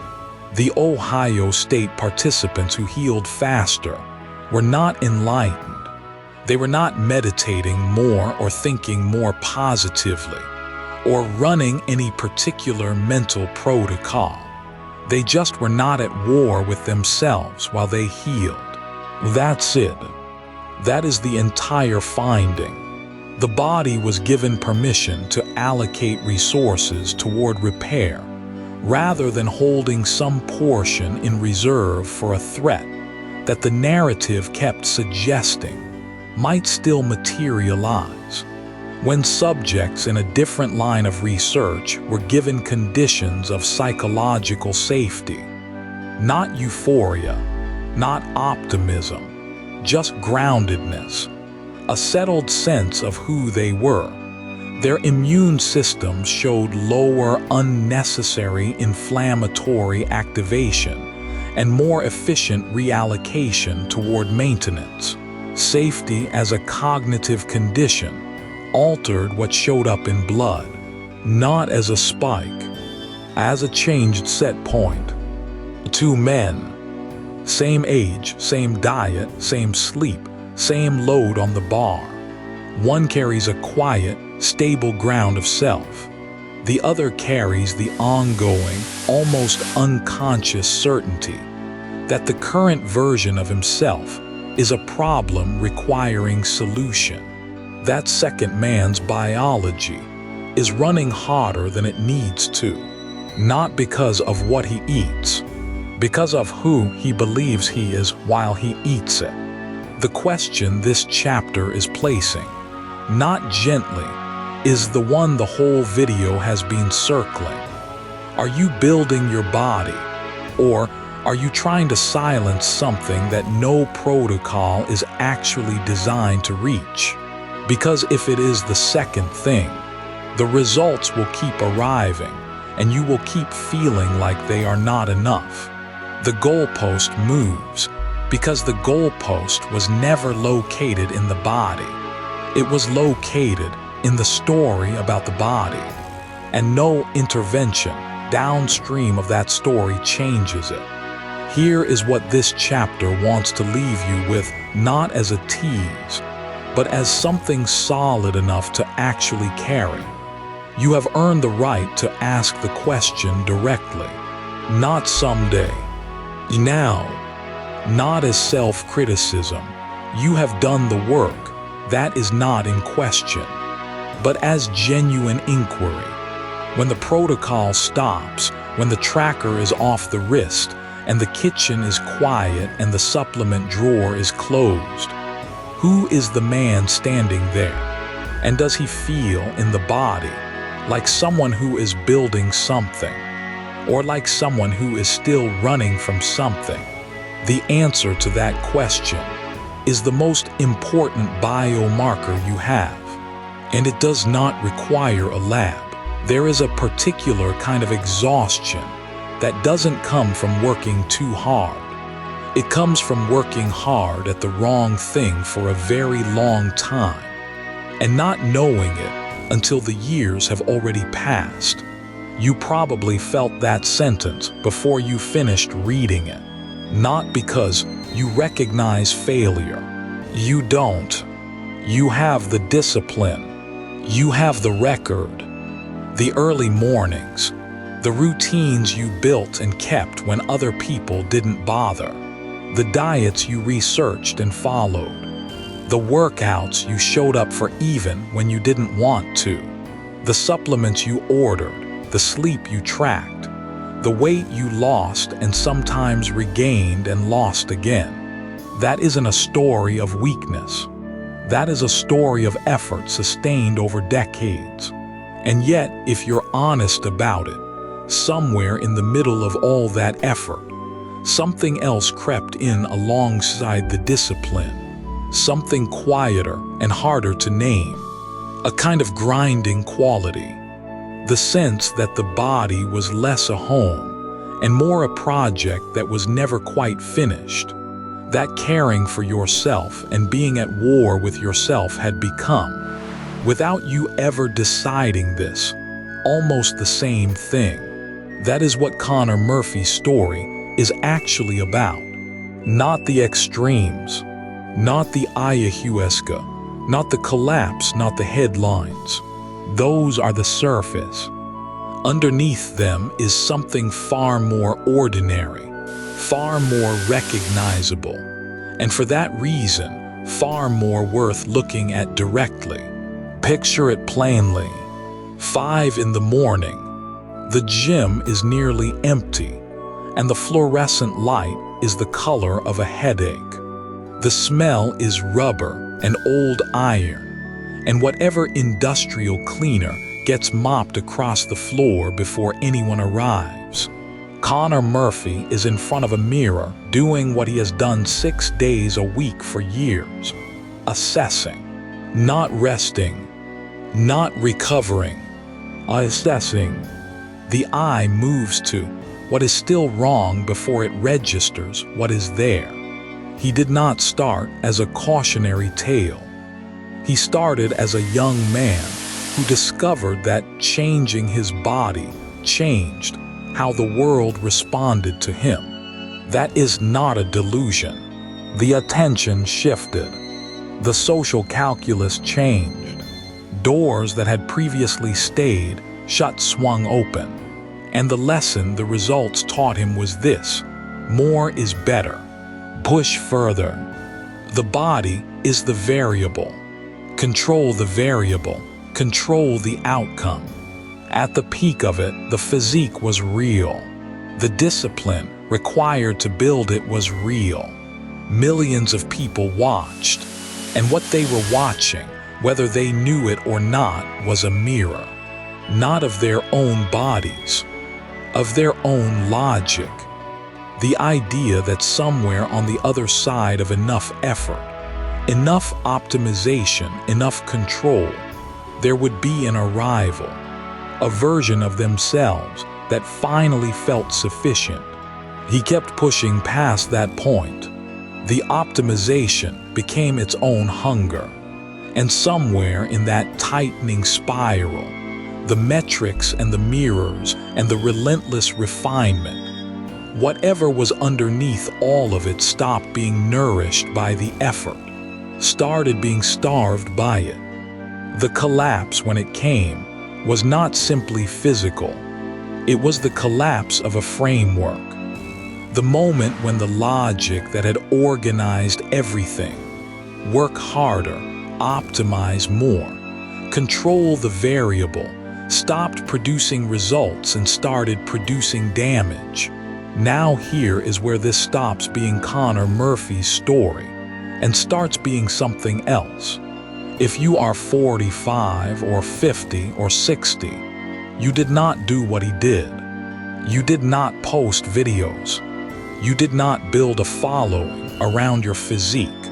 The extremes are not your story, but the logic, the underlying operating assumption that may be a different matter.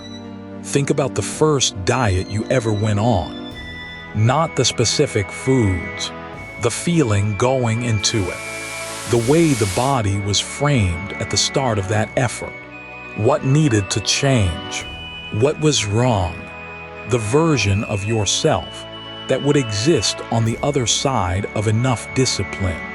There was a destination, a threshold, and on the other side of it, something would be resolved, something that the current body, the current weight, the current reflection was failing to provide. That framing, body as problem, discipline as solution, arrival as the goal, is so normalized in American life that it barely registers as a choice. It is simply the water. You absorbed it before you were old enough to question it. You have been swimming in it ever since. And the thing about swimming in water that has a current, you can be moving constantly and still not know which direction the current is actually taking you. There is a specific kind of person this channel is built for, and that person knows something about discipline that younger people don't yet. They know that discipline can be sustained for years without producing the feeling it was supposed to produce, that you can do everything right by every available metric and still wake up with the sense that you are managing rather than living, that the routine can become its own prison. So gradually, you don't notice the bars appearing. This is not a critique of effort. Effort matters. The body responds to how it's treated. The research on that is unambiguous, and it accumulates every year. What you eat, how you sleep, how much you move, these are not irrelevant. They are deeply, measurably relevant.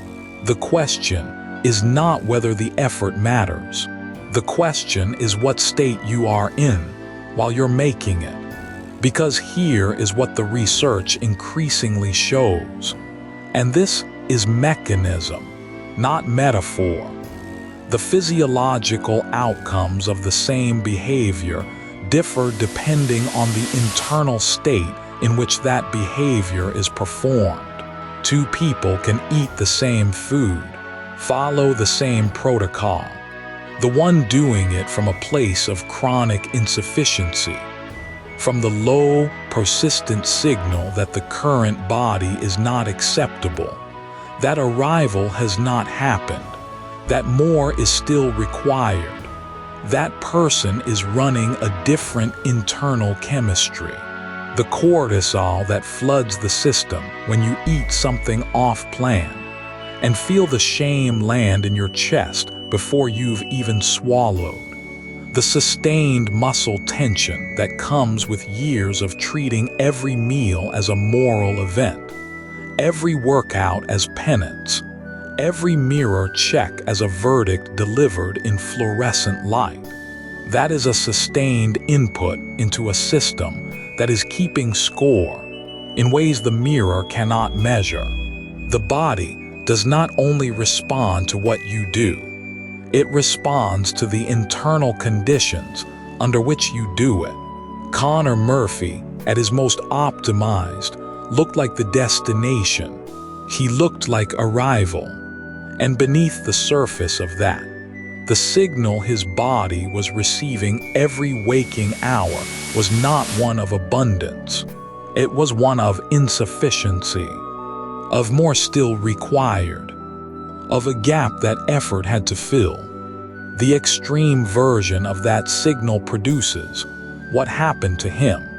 The moderate version, the one that doesn't make headlines, that shows up not as breakdown but as low-grade joylessness and a body that never quite feels like yours.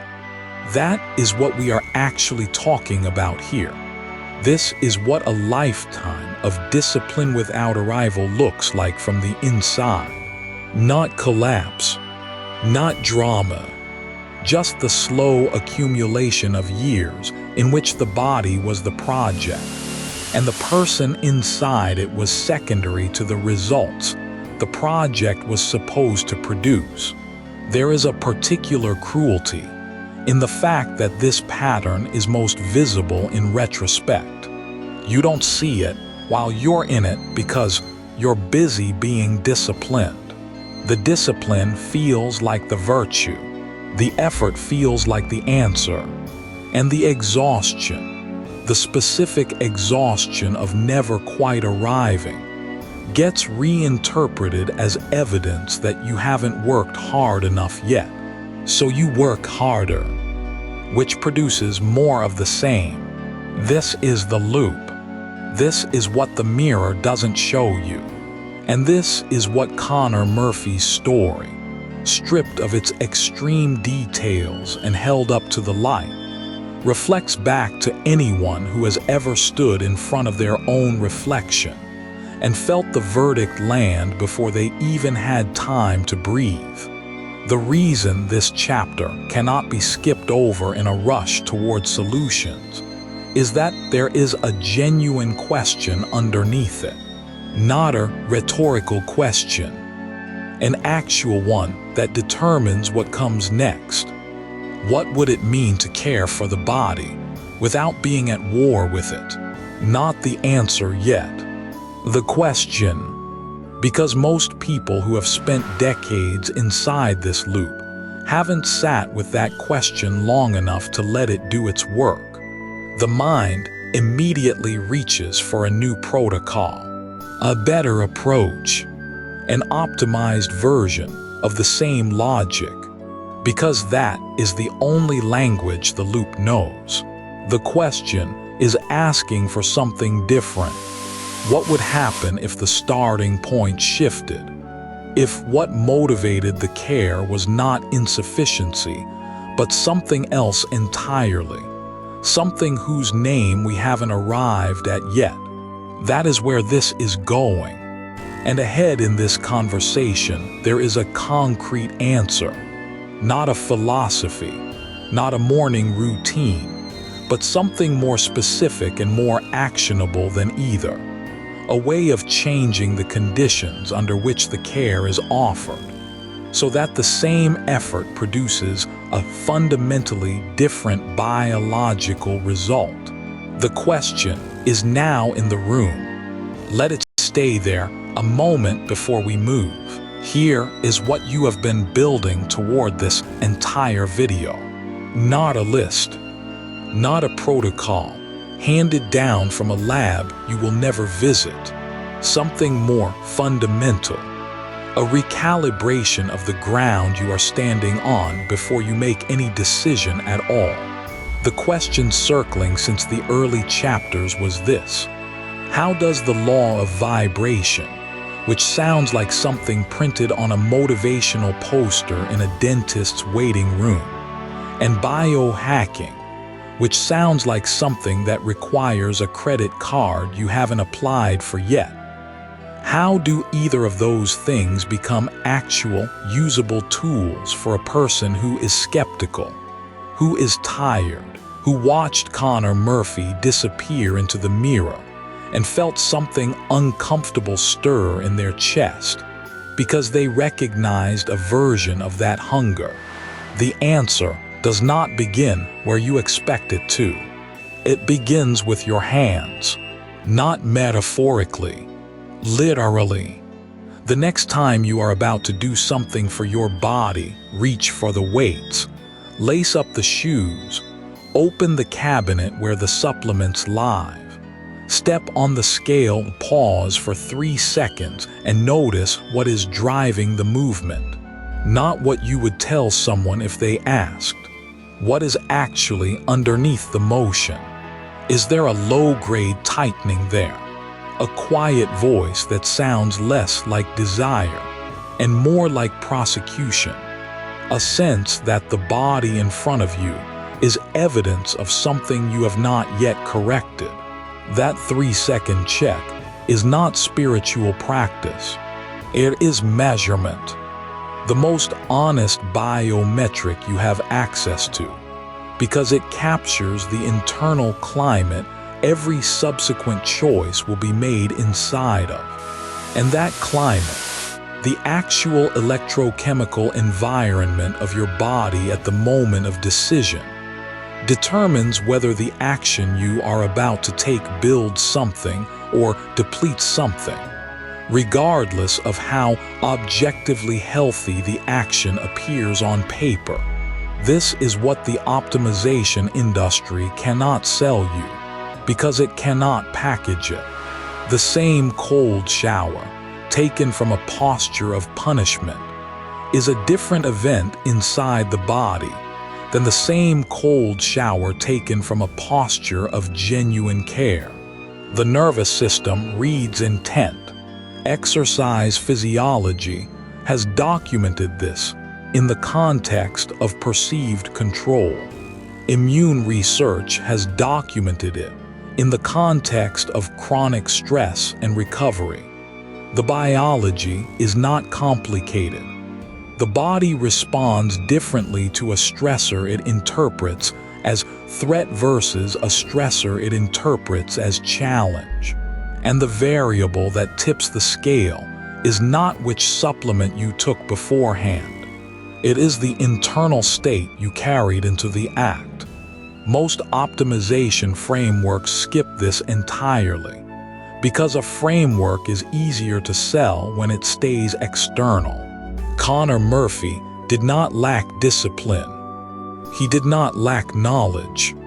He did not lack a protocol.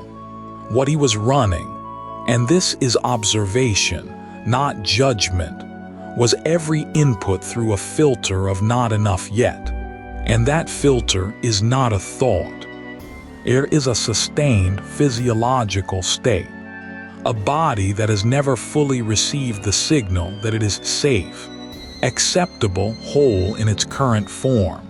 From inside that state, no amount of improvement resolves the feeling that drove the improvement in the first place. The metrics move. The feeling does not. So the metrics have to move further. That is not a character flaw. That is what war does to the territory it is trying to win. The biohacking tool this chapter is delivering is not a supplement stack. It is a state check before action. A 3-second internal audit that asks, am I doing this because I belong to myself? Or am I doing this because I am still trying to earn that? The law of vibration enters here not as a metaphysical claim, but as a plain description of something your body is already doing. Before you open the app, before you log the macros, before you step on the scale, your nervous system is generating a resting tone, a baseline character, a starting condition from which everything else follows. That resting state is not neutral. It has a quality, and the quality of it shapes what your actions produce, not just physically, but in terms of what you interpret as threatening, what you allow yourself to register as progress, what you are even capable of noticing. The most powerful intervention available to someone over 45 who has spent real years in the optimization space is not a new compound or a new device. It is the daily practice of returning to the body from a posture of ownership. This looks like ordinary things. Eating a meal slowly, without a macros app open, and noticing what actually satisfies.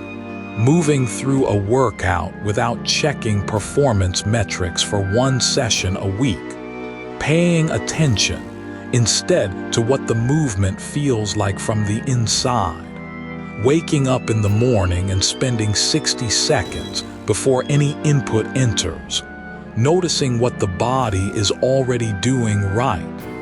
The fact that it breathed through the night without being asked, that the heart kept its rhythm without supervision, that some quiet coordination happened while you were unconscious and required nothing from you in return. These are not replacements for evidence-based health practice. They are the internal ground that makes evidence-based health practice work with you, rather than against you. There is a simple practice, sometimes called coherence breathing, sometimes called physiological anchoring, where you place your attention on the center of your chest for 90 seconds and breathe slowly, as if the breath is entering and leaving from there, while holding a memory your body actually trusts. Not a goal you hit, a moment you were present for, a person, a place, a particular quality of light. Heart rate variability research documents measurable shifts in autonomic balance within that window. 90 seconds. No equipment. No subscription. The nervous system does not need a longer invitation than that to change register.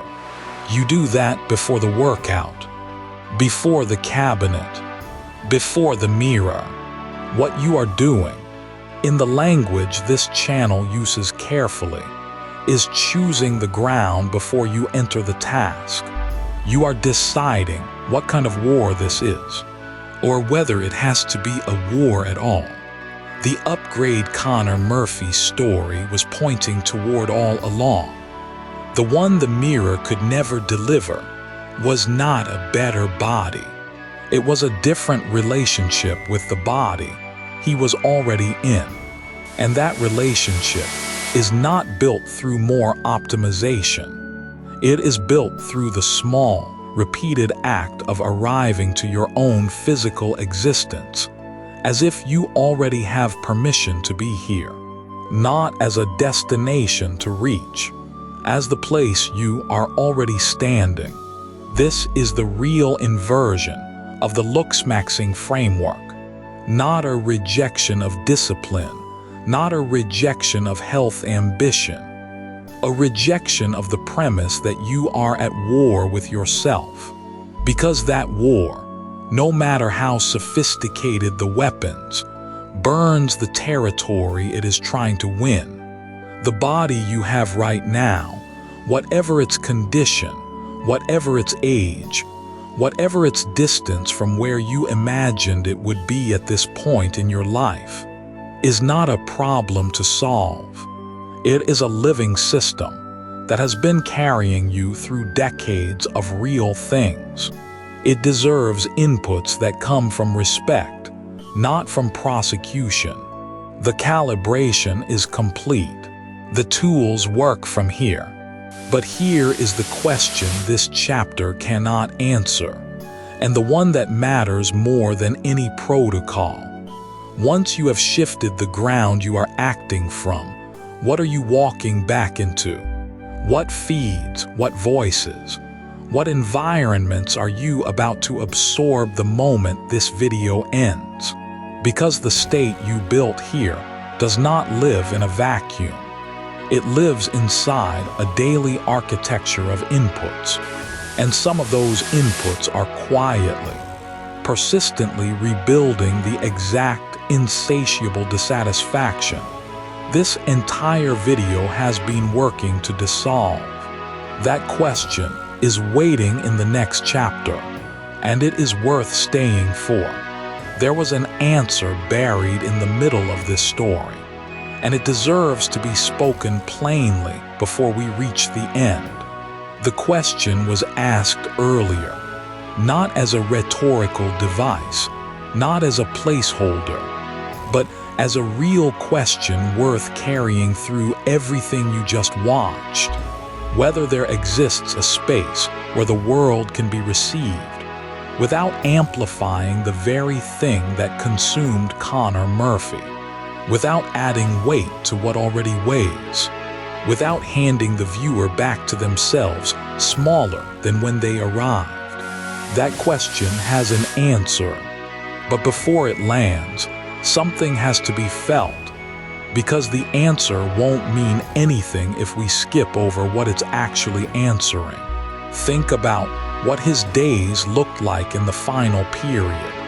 The phone on the nightstand, already warm from the night before. The first scroll before the feet hit the floor.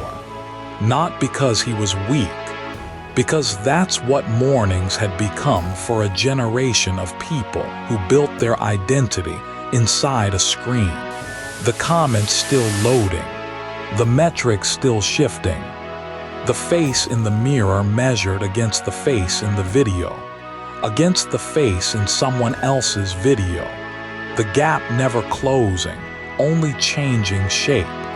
There was probably a moment more than once when he sat somewhere quiet, maybe just after filming, maybe late, the ring light cooling, and felt a particular kind of tired that sleep doesn't touch. Not exhaustion from doing, exhaustion from tracking, from keeping up with a standard that moved every time he got close to it. That kind of tired doesn't announce itself. It accumulates. And it accumulated inside an environment that had no interest in letting it settle. He was not surviving in a vacuum.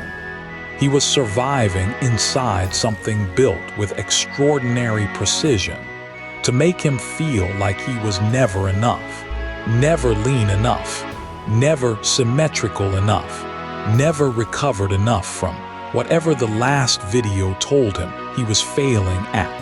The content around him did not cause what happened, but it was the water he swam in. And water has temperature, and temperature, held long enough, changes what lives inside it. Every recommendation algorithm on every major platform is built around one measurable variable: engagement.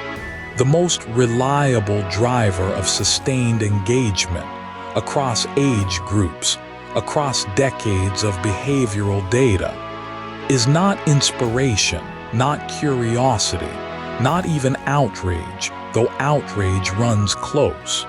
It is a very specific emotional state, the feeling that you are slightly behind, that the gap between where you are and where you should be is real and visible and closing only if you keep watching. That is not a conspiracy. It is an engineering decision, and it shapes what reaches you every single day, regardless of topic. Whether you are watching a young man lift weights or reading a dispatch from somewhere that feels very far away and very close at the same time, the mechanism is identical. The sensation it produces in your chest is identical. A low-grade urgency, a baseline hum of insufficiency, the sense that something is required of you, and you are not quite meeting it. Connor Murphy lived at the extreme edge of that, but the feeling itself is not extreme. It is what most people feel when they open the news in the morning, when they scroll before sleeping, when they sit with the ambient pressure of a world accelerating into complexity without a clear direction. The content around him amplified it to a lethal pitch, but the pitch was already in the air. What that content did was tune into it and turn the dial all the way up and then leave it there. There is a different way to receive the world, not a softer version of it. This video has not been soft. What happened to Connor Murphy is real. What his story reveals about optimization culture, about the way the internet metabolizes suffering into content, is real. None of it was softened here. None of it was resolved before it was ready to be resolved. You were asked to stay with something that does not resolve easily, because it does not resolve easily, and you deserve to be treated as someone capable of holding that. But the underlying question running beneath every scene, every sentence, it was never only asterisk what is happening out there asterisk. It was asterisk how are you receiving this, and could you receive it differently asterisk. Not as a matter of denial, as a matter of what your nervous system does with incoming weight, and whether that process is something that happens to you or something you can consciously shape. That is the most practical question a person over 45 can ask about how they spend their attention, because attention is not passive.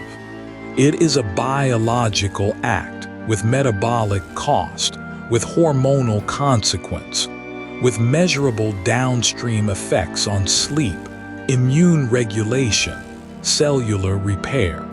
What you watch and how you watch it is a health decision, not a small one.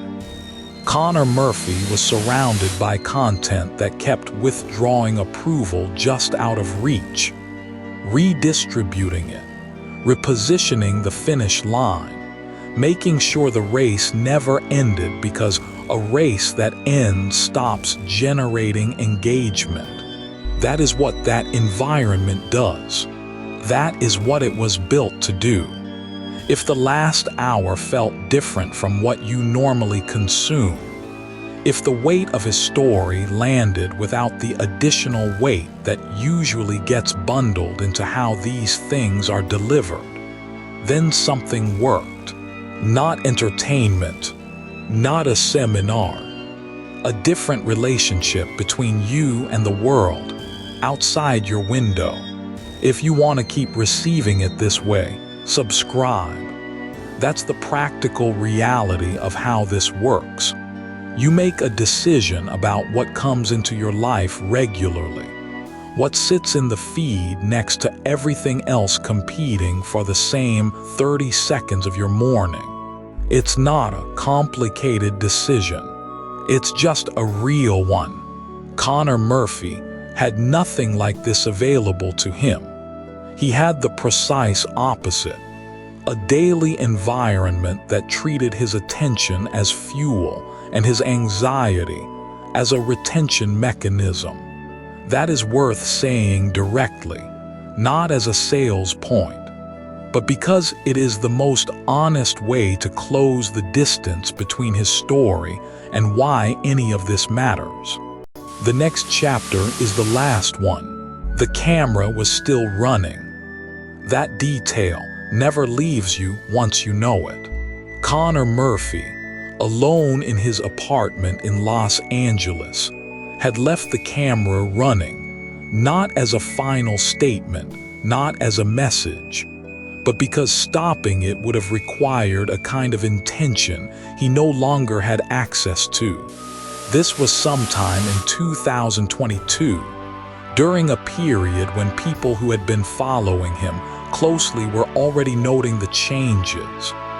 The weight loss that had gone past any reasonable cutting phase, the erratic uploads, the videos where he spoke in long, pressured monologues about enlightenment and cellular transformation, and achieving something he never quite named.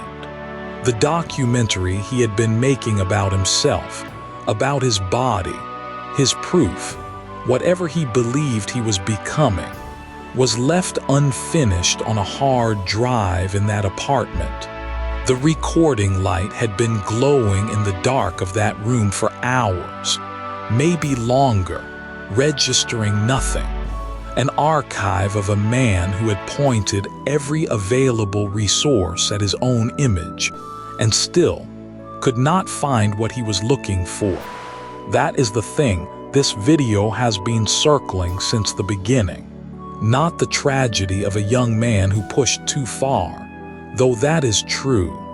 Not a cautionary tale about peptides or extreme caloric restriction, or the way a large audience can insulate a person from the feedback they most need to hear, though those things are also true.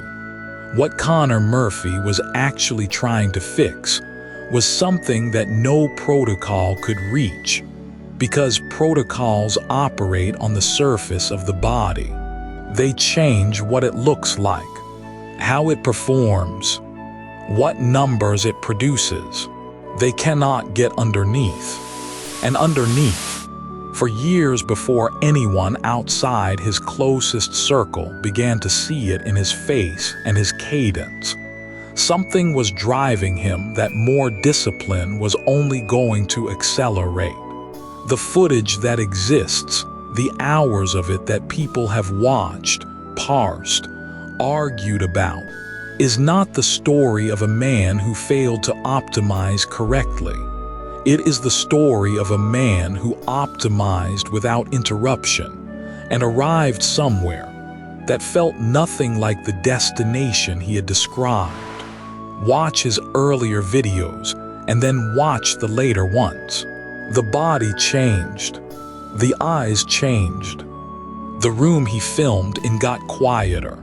What you can hear in the later recordings, if you listen past the content, is a man who is very alone in a space that smells like protein powder and ambition, and something stale underneath both, trying to convince himself that the next iteration will be the one that finally settles something. That unsettled quality, that is the thing most people watching this will recognize, even if they have never done anything close to what Connor did. Not the extremity, the structure underneath it, the sense that there is a version of yourself still outstanding, a better configuration you haven't reached, a body, a life, a set of numbers on a screen that, once achieved, will finally feel like enough. You do not need to be on a dozen compounds and filming yourself daily for that sense to be running your decisions. It lives inside perfectly ordinary routines. The person who eats carefully, trains consistently, tracks everything, and still wakes at 5 in the morning with a feeling of being behind something, some standard that shifts whenever they get close to it. They are not extreme. They are not Connor Murphy, but they are running something similar underneath, just quieter, just slower.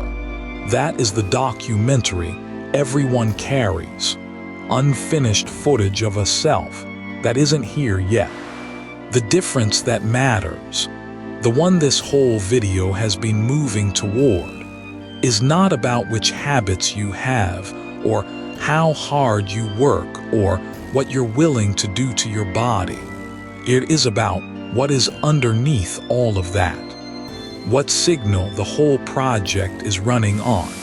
Because you can reach for more from a body that feels basically whole. That kind of reaching is different in kind, not just degree. The nervous system stays organized. Sleep does its work. Progress doesn't feel like it's closing a gap, so much as it's adding to something that already has weight.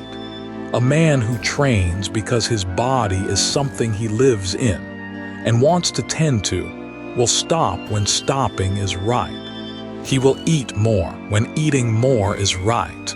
The system self-corrects because it is oriented toward the body's actual life.